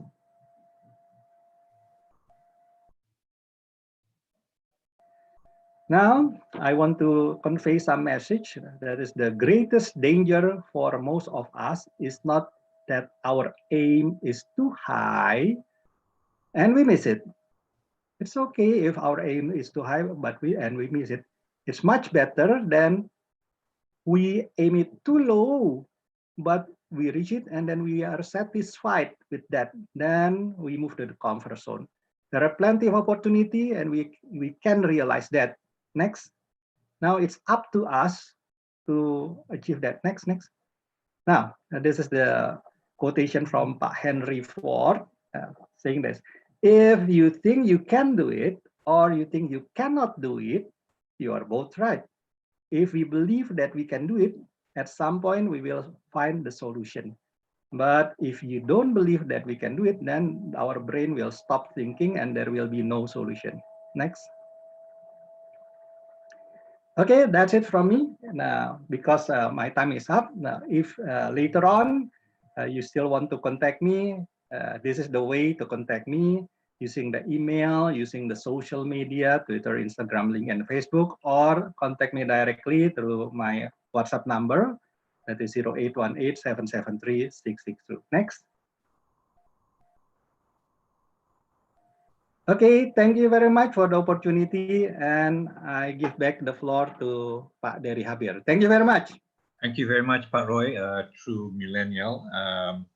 And thank you for providing the possibilities of what the Islamic economy can reach in the future.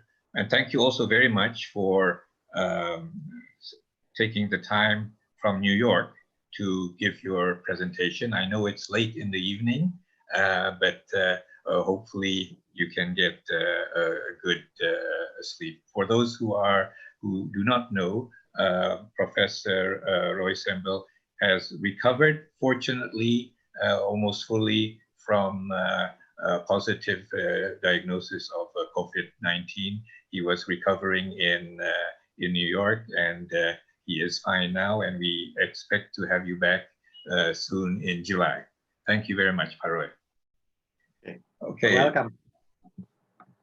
We will now, oh, by the way, for all those who are participating, I saw some questions regarding the material. We will be providing the material to all participants when this is over, as we have all of your emails. So don't worry, don't take notes, just enjoy the presentation.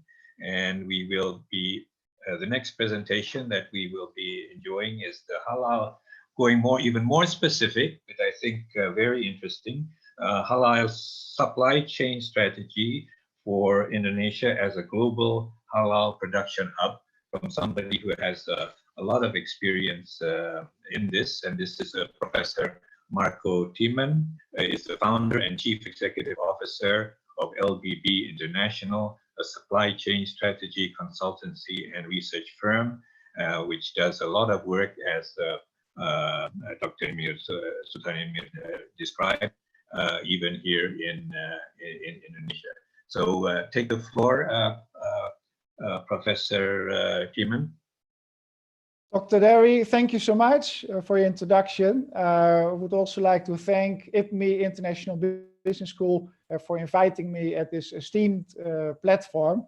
I'm also excited and thrilled to know that so many people are listening to this and also even live via YouTube. So that is good news, and also shows the passion and commitment of Indonesia on the government's roadmap to make Indonesia the global halal hub. In my talk, I will be talking about halal supply chain strategies for Indonesia as global halal production hub.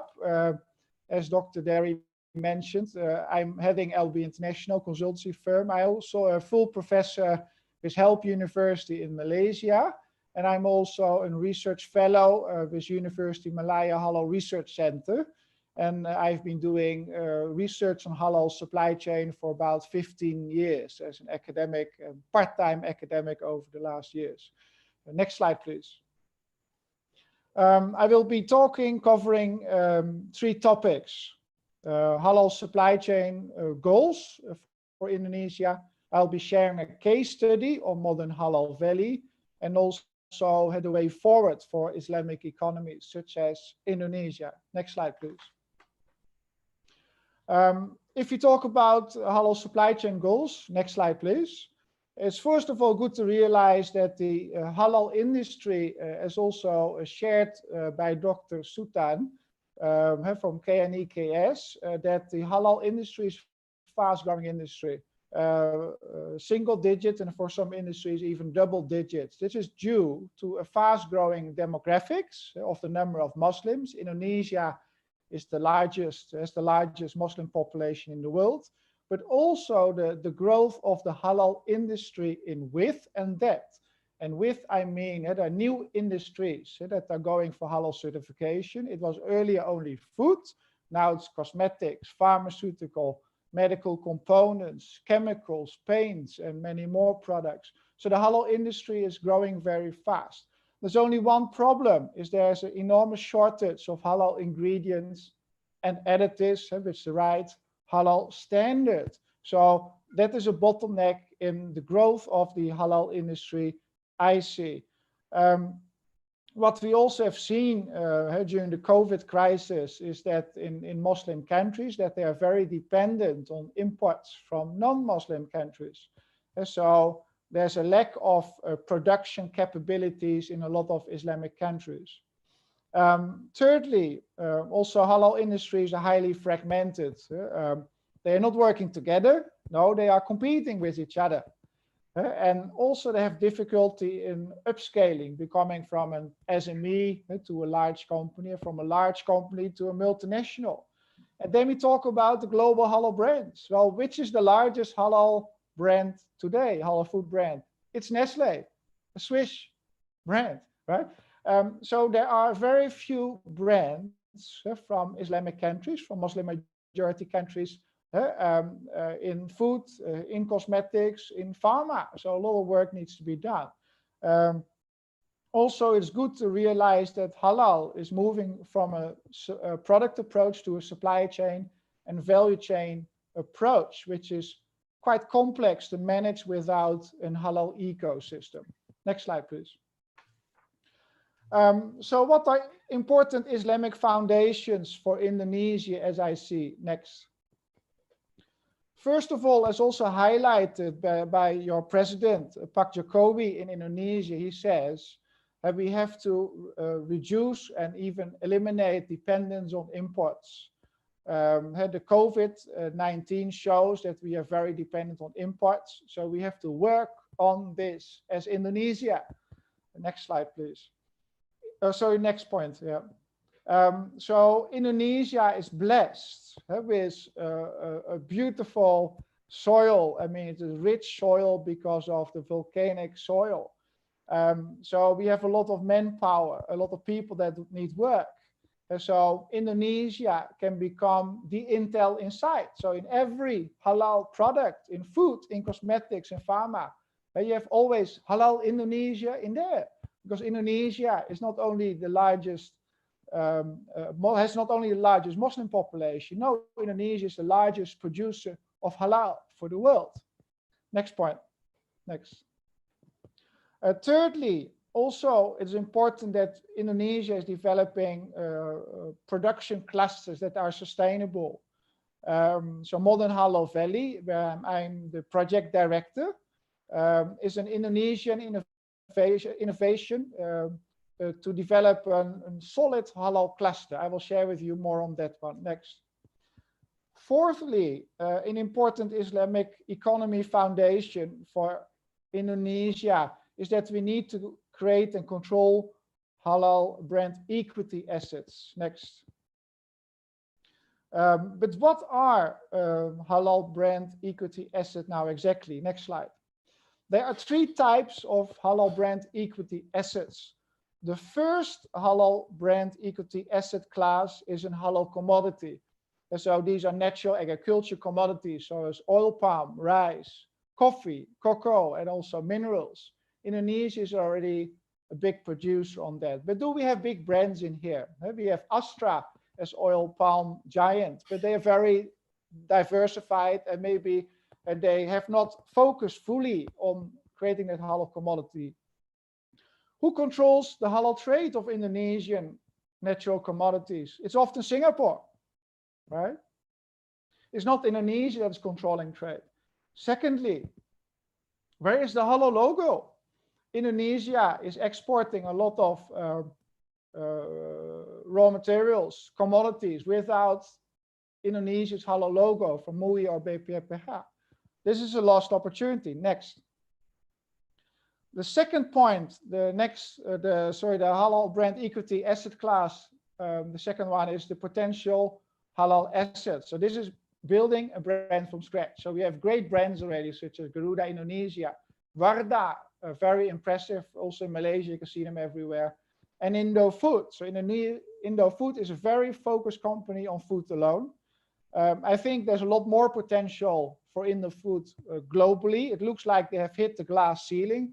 And I think they need to develop new strategies and even take over companies under the Indofood brand, a company with great potential, I think, to bring Indonesian halal food to the world. Next.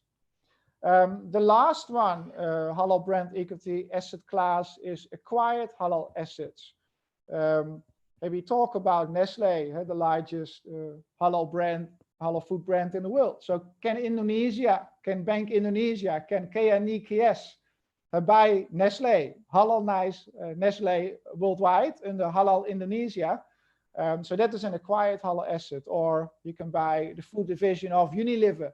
So there are opportunities, I think, also to acquire businesses and halalize it globally and bring halal Indonesia to the world. So I think definitely there should be important strategies for the Indonesian government and also to create incentives for Indonesian industries to develop those important halal brand equity assets for Indonesia. Next one, next slide.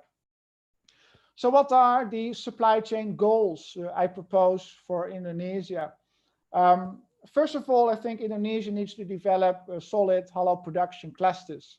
The cluster theory developed by Michael Porter and further developed by Michael Porter for the development of any industries has proven success.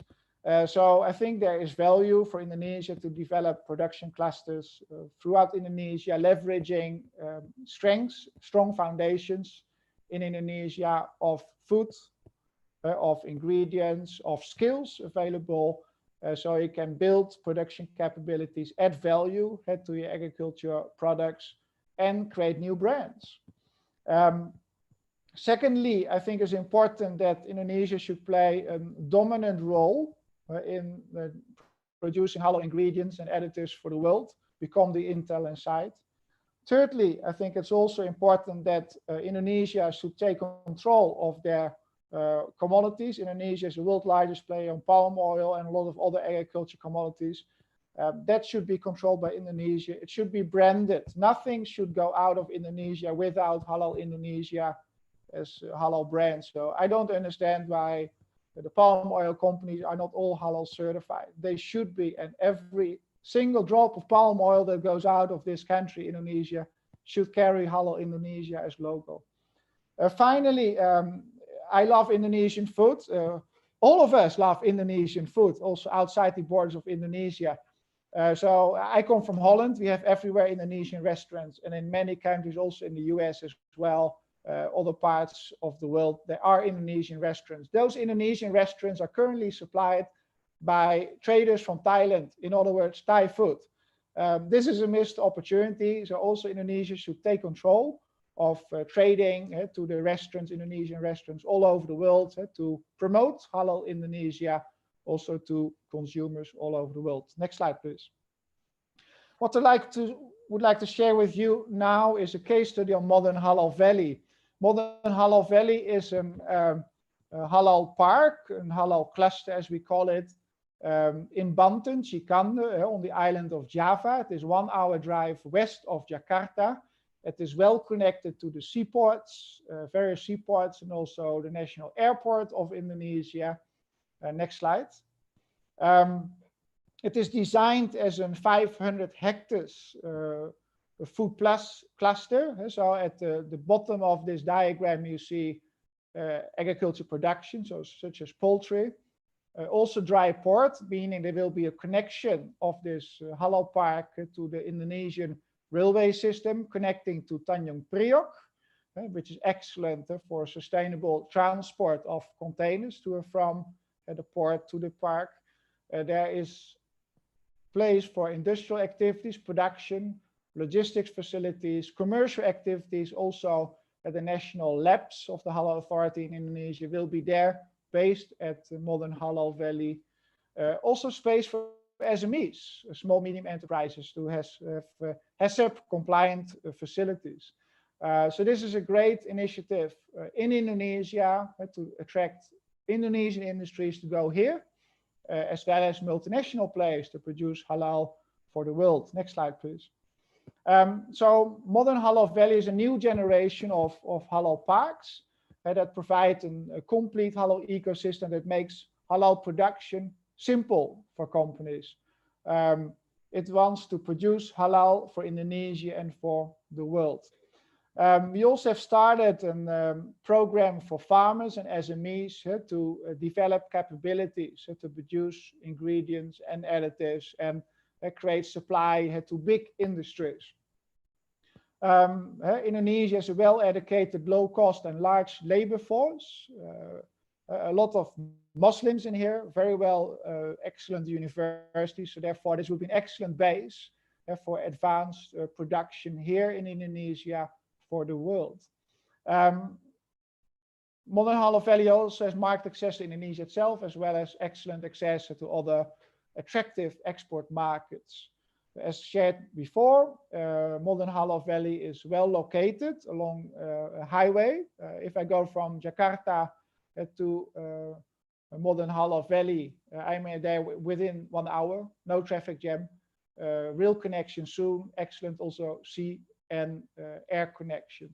So this is the future, I believe, to produce halal for the world. Next slide, please. So what is needed for Indonesia to introduce halal parks? So I think it's first of all important to identify the relevant clusters in Indonesia, food clusters, but maybe also Islamic fashion clusters. Aceh is well known for coffee.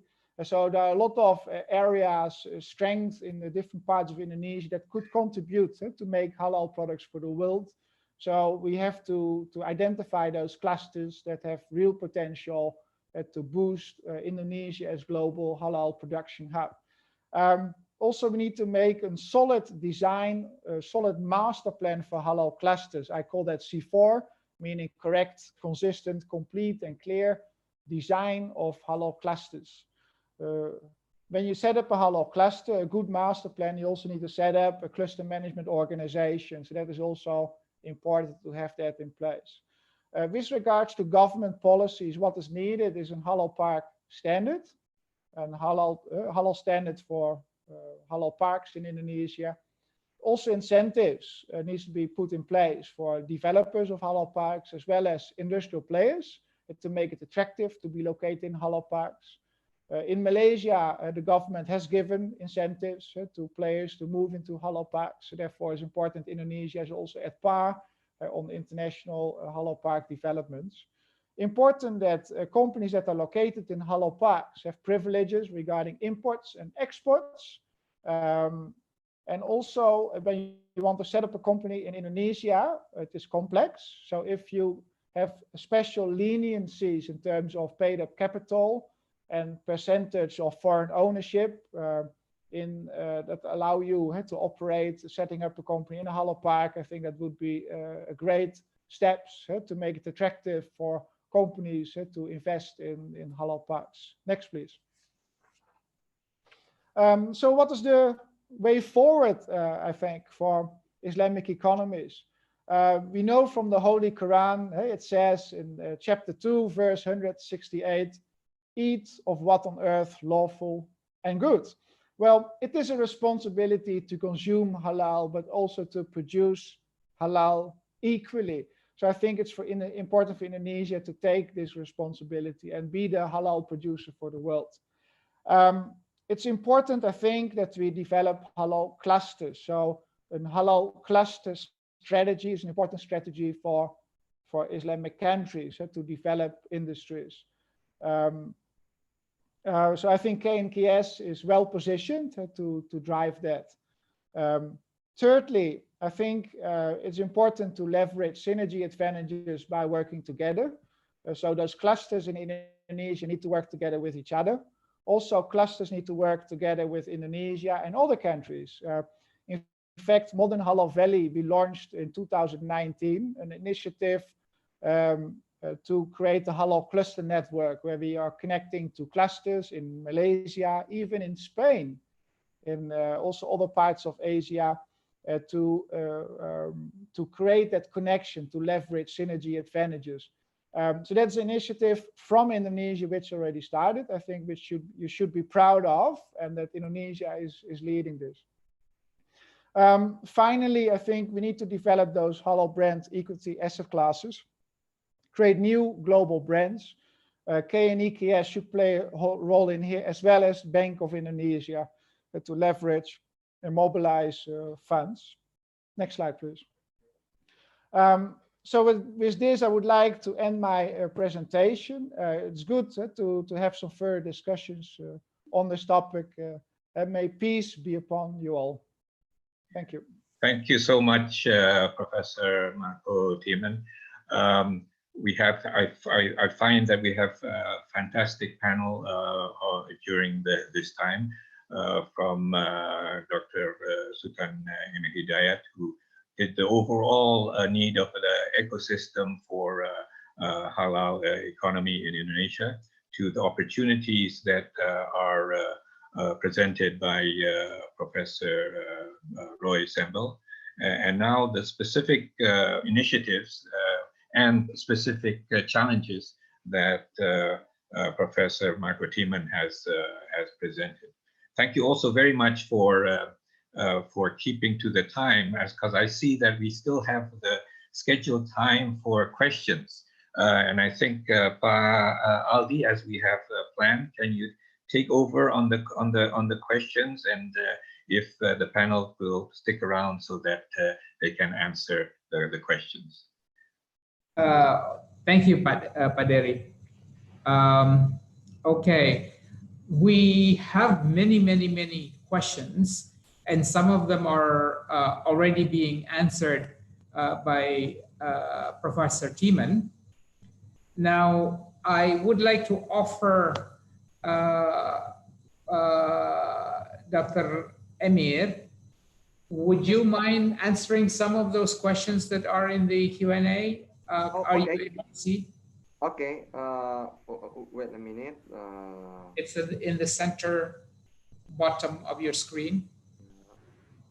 The there are many questions actually. Yeah. Which ones do you which ones do Okay, you select? I'll try to answer some of them. The first one, in the world's economy, the overall, especially Indonesia, related to electronic money. Okay, about electronic money. If the question is in Indonesian language, but then I assume that it's asking about Islamic money. I would like to announce also a good news.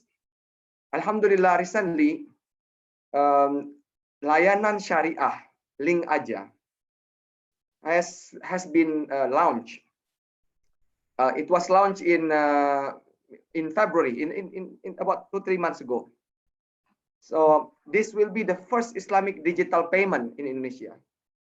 So let's say before we have many electronic money, but those Sharia compliant is like the first Sharia compliant Islamic electronic money is actually layanan syariah Link Aja.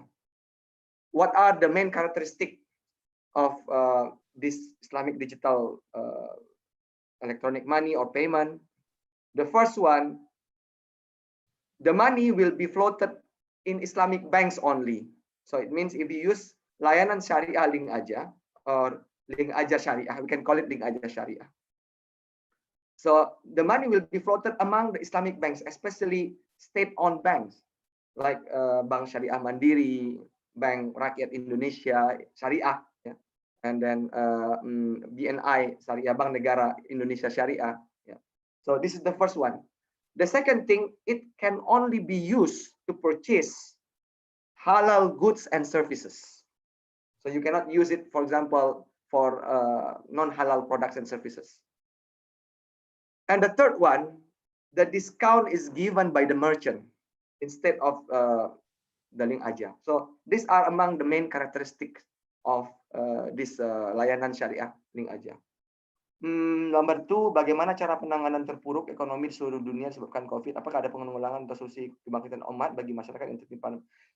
Yeah, of course, COVID-19 is affecting all of us globally. But I assume you are asking what will be the, let's say, the solution from Islamic economy to minimize the impact. One of the solution is the to optimize Islamic social finance, optimize zakah management, to optimize infak management, sadaqah management, wakaf management. In fact, zakah is the main one. Yeah. It can be used as one of the instruments for social safety net.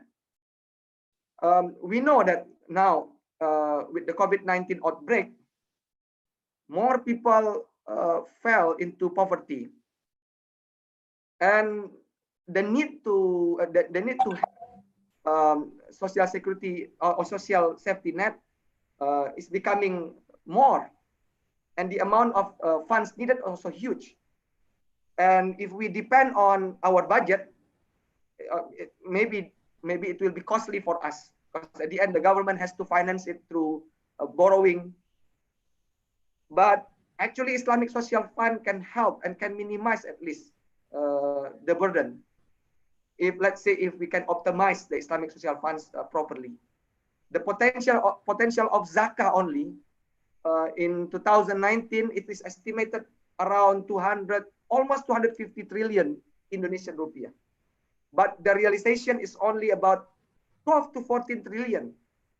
So a huge gap. If we can realize the potential, we did some estimation in KNIKS. If 92 I forgot the exact figure, 92%, let's say around 92% of this potential can be realized, it can help the government by 30%. It can reduce the burden of government by 30% to provide the social safety net. So this is one of the solution from Islamic economy. Although Islamic economy will not be able to solve this the whole problem, but at least minimize the impact. Sejauh mana manajemen Islam ekonomi sudah diterapkan di seluruh dunia dan apakah hal sudah diterapkan dengan benar? Can I interrupt a moment? Prof. Emir. Please, There are a couple of questions that I'd like to direct. The first one to Prof. Roy. Yeah. Talking about Indonesia, this comes from Ibu Dana. I will answer that question. Sorry? Yeah, I will answer Abu Dana's questions. Yes, you've read it? Yeah, I've read it about the Sharia bank, right?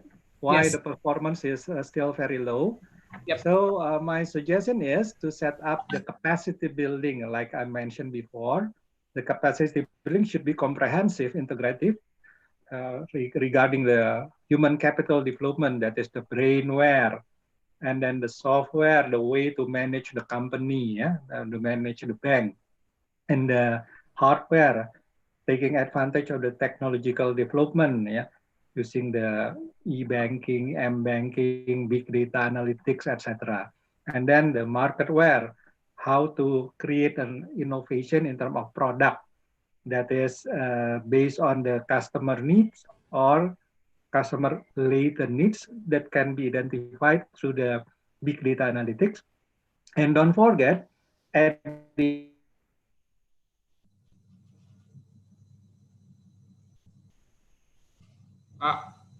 Prof. Roy. loyal. Well, we lost you there for a moment, Prof. Roy. Could you repeat that, just the last sentence? Okay, so again, using the capacity building that I mentioned before, the human capital, that is the brainware, the software, the management of the company, the strategy of the company, and also the hardware, the infrastructure, taking advantage of the technological development, and also all the big data analytics things. And last but not least, the marketware, that is the variation of the product and services based on the analysis of the customer needs, what customer really needs, and also based on the customer latent needs. The customer did not say it, do not say it, but actually they have the needs there, so that we can dig deeper using the big data analytics with some of the application of the big data analytics. Yeah. That's my short answer. Thank you, Prof. Roy. Here's a question that came from our audience in YouTube. We have so many people registered and accessing this webinar. Some of them had to be moved to the YouTube live conference. And here's a question for Professor Tiemann. You've explained that to leverage Indonesia's potential of halal industry, there should be a halal clustering, which means leveling up the connectivity between areas or region in Indonesia by connecting each area's excellence of resources. In your experience, Professor Tiemann, countries that have implemented or implemented this clustering, how did you do it? And what's the government's approach needed to improve connectivities? Thank you for your question. Clusters have been developed in many locations, successful clusters. So in Thailand, there's a successful automotive cluster. Silicon Valley in the US is a successful IT cluster. So clusters have been, I come from Holland. In Holland, we have a successful agriculture cluster based on glass houses. So there are many examples of successful halal clusters in the world. If you talk about halal clusters, this is quite new. I was one of the first academic to do research on halal clusters. I've also published on halal clusters where I looked at comparing Malaysia's halal cluster and the UAE halal cluster there. Malaysia government back in 2006, they developed a strategy to make Malaysia the halal hub, also based on the cluster approach. I was the architect behind the master plan for the Malaysian government. So we developed halal clusters, and also halal parks were part of that. So Malaysia have more than 20 halal parks, or some of them already more than 10 years.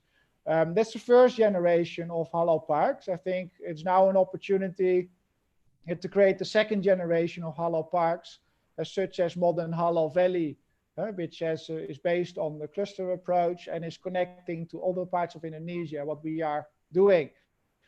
So Indonesia championed in 2019 also the halal cluster network. So we have been connecting to other countries. I think that's essential. As Indonesia, certain ingredients you need to import because they are not grown here. There are not so many cows here, so the dairy, you probably need to import a lot of dairy-related products. Other products you can export to other clusters in Saudi Arabia, for example. So connectivity is important, and I'm very happy to see that the infrastructure is an important emphasis of the Indonesian government to create the logistics connectivity of excellent highways, which are being built. Also improvements of rail connection and also the seaports and airports. So this is looking very good for Indonesia to lead this and to develop halal clusters, I think, throughout Indonesia. So leveraging on the strength of all those islands you have, seafood, fashion, agriculture produced like Aceh on coffee, and many, many more, which I've forgotten now. So the potential is definitely there. Thank you. Thank you, Professor Tiemann.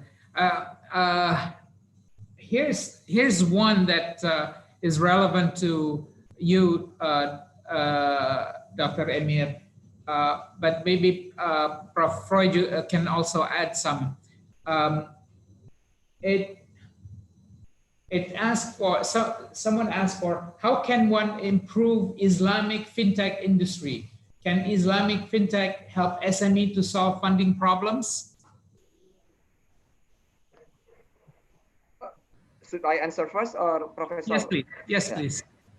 Yeah, obviously, if you look at the ecosystem of Islamic economy and finance that we are proposing, Islamic fintech plays a very important role. Not after Zakah fund, and then a microfinance institution in the form of BMT, and then at the same level as Islamic rural banks or Bank Pembiayaan Rakyat Syariah, fintech plays a very important role here.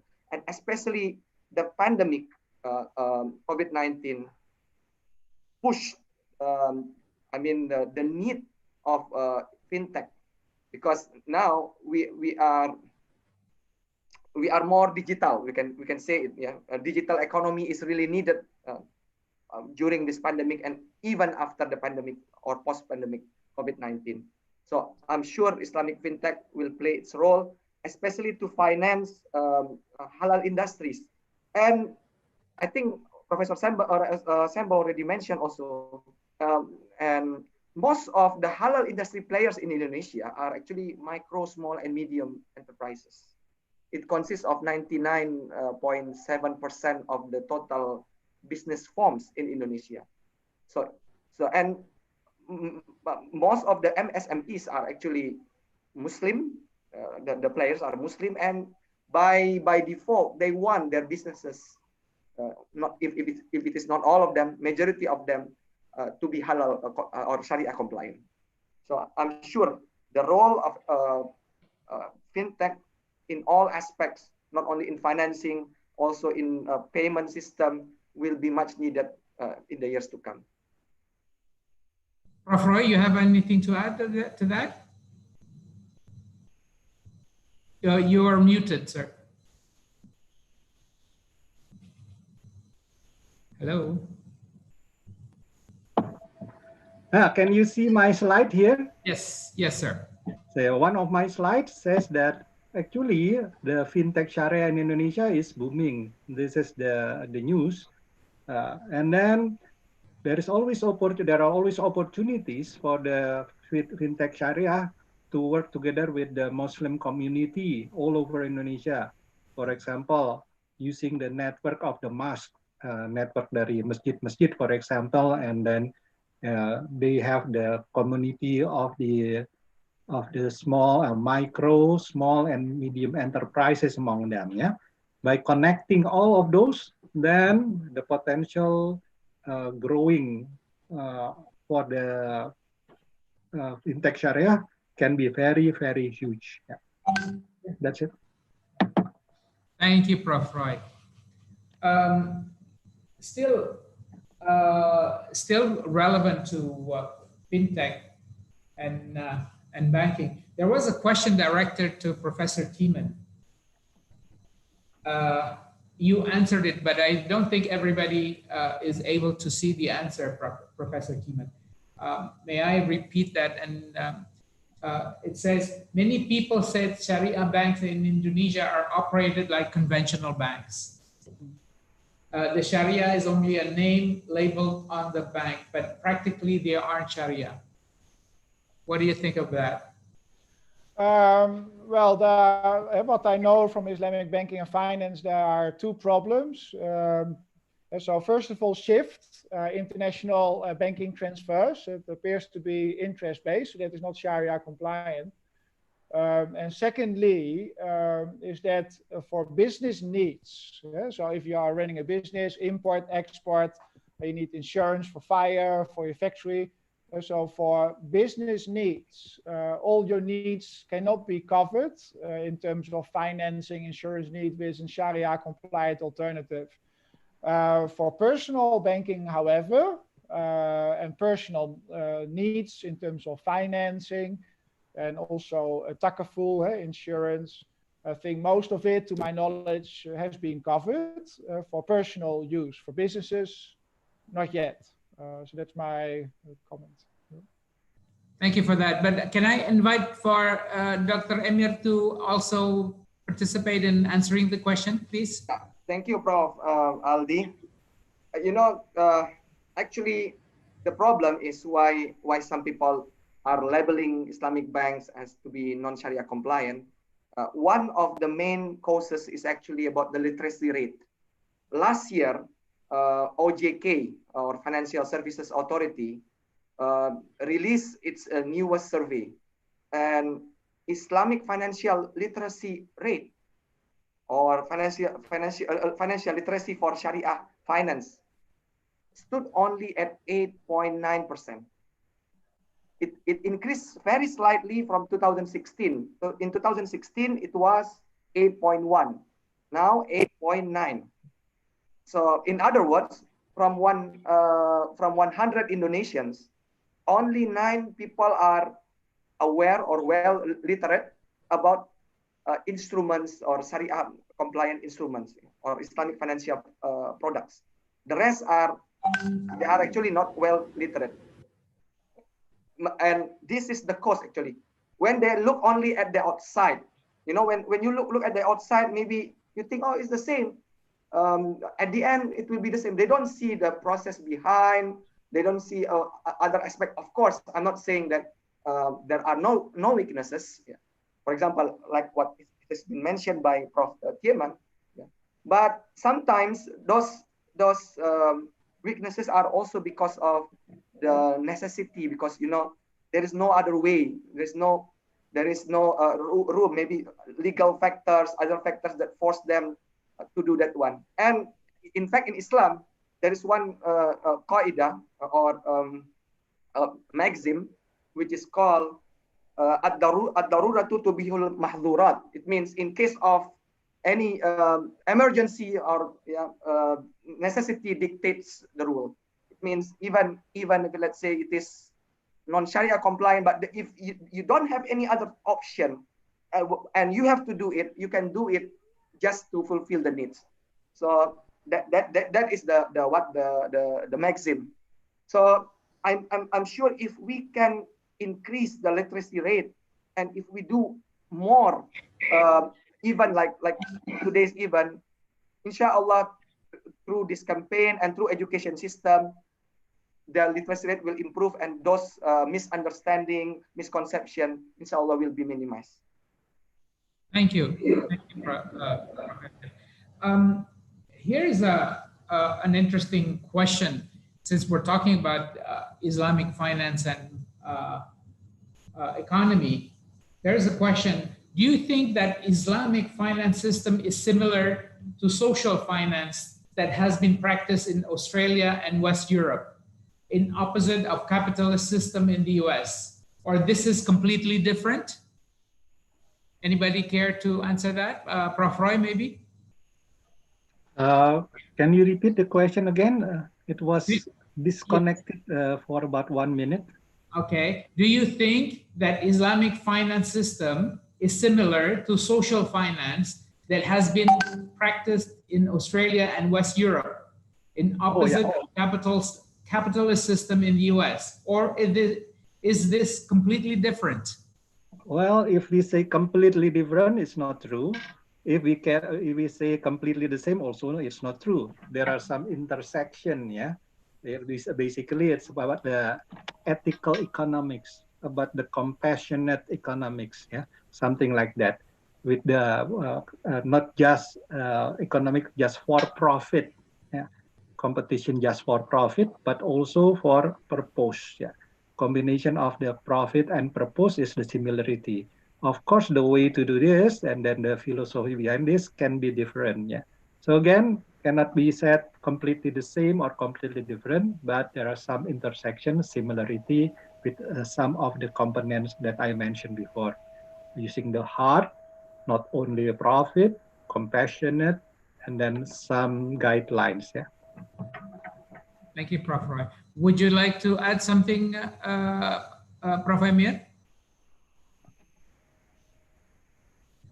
You're muted, sir. I think Prof. Semba already explained it very well. In fact, this is the same answer when I asked one of my ex-students when I was in Bahrain. I used to have one student from France. In fact, I have many non-Muslim students taking Islamic finance courses in my class. And I asked Philip at the time, Philip, why are you interested in Islamic finance? And the same answer given by Prof. Semba came out from his mind. And if you can see from the ecosystem that I propose, it combines Islamic social aspect and commercial aspect. Islamic finance doesn't mean it's charity only, but it's not neglecting that aspect. And again, it is a value-based finance. Value-based finance, which is very much in line with ethical finance and responsible finance. Thank you very much. Thank you. Thank you very much, Prof. Roy, coming from New York, Prof. Emir, and Prof. Marco Timan from Malaysia. We've answered some questions. There are many, many, many more, but we're running out of time. May I return the floor to Prof. Dery? Thank you, Aldi. I will not attempt to summarize what we have talked about. I would just like to think about two distinct themes that I think came out of this session. And the first is that Islamic economics and finance is global. Even when we talk about Indonesia as an awakening giant, we need to be thinking in terms of global, in terms of the supply chain, starting from here to global.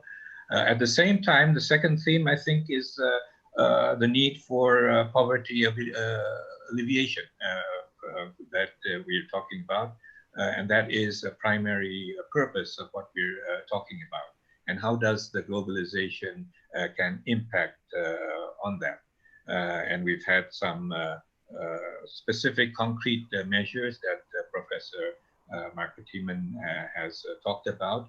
And there are promising avenues, and perhaps there will be more creative challenges, creative means to overcome these issues. Now, I would just like to do my pleasant task of thanking the speakers, Professor Sultan Emir Hidayat from EKS. Thank you very much. We have worked together in the past, and I hope we will continue to work together I think this is an exciting thing that is happening, and we at IPMI are very much looking forward to our cooperation, which, as you know, but other people may not know, we already have a formal MOU that will be keeping us together. And thank you very much, Professor Marco Tiemann, for contributing your vast experience, and hopefully we will also, as you have already been connected to KNKS, that you will continue to be a part of what we hope that we will be doing in this kind of area. Prof. Roy, thank you so much for taking the time out from New York late at night, and we trust that you are fully recovered from COVID-19, and we look forward to having you back here in Jakarta. I would also like to thank my colleagues, in particular Aldi, who we have been together organizing this webinar, and our assistants, Balifi and Banyimas, who many of you have been in touch with, and Fajri, who's taking care of the technical aspects.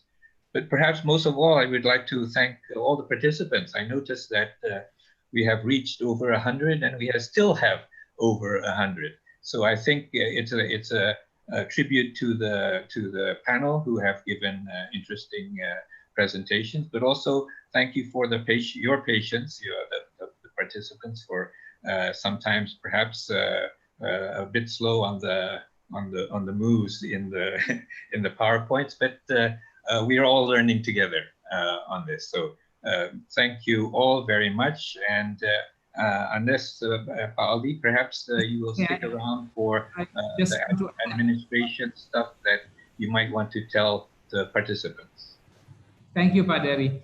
I just want to add, with regard to the participants, it's not just the hundreds that's on Zoom. There are many, many, many, many more on YouTube who are watching, because we're live on YouTube. And we are going to be sending e-certificates if you ask for it. So please do email us for your request by sending to the email address in your invitation. And thank you for your participation with your questions. Although there are so many questions and thus interest in our activity and our particularly this webinar, we hope to do many more. I hope Prof. Emir Hidayat, Prof. Marco Tiemann, and Prof. Roy Sembel and others would be interested in still joining us in other webinars in similar fashion, as well as similar topics. It seems that we do have people who are interested. So thank you again. We'll hope to see you in another opportunity. Back to you, Pak Dery. No, thank you all very much, and that's it for tonight. Thank you very much. Thank you. Bye bye. Bye. Assalamualaikum warahmatullahi. Assalamualaikum warahmatullahi wabarakatuh. Thank you. Terima kasih banyak. Jumpa lagi. Jumpa lagi. Thank you all. Bye. Thank you. Prof. Sembel, take care of yourself there in New York. Thank you. From your right. junior in IPB. Thank you. Bye.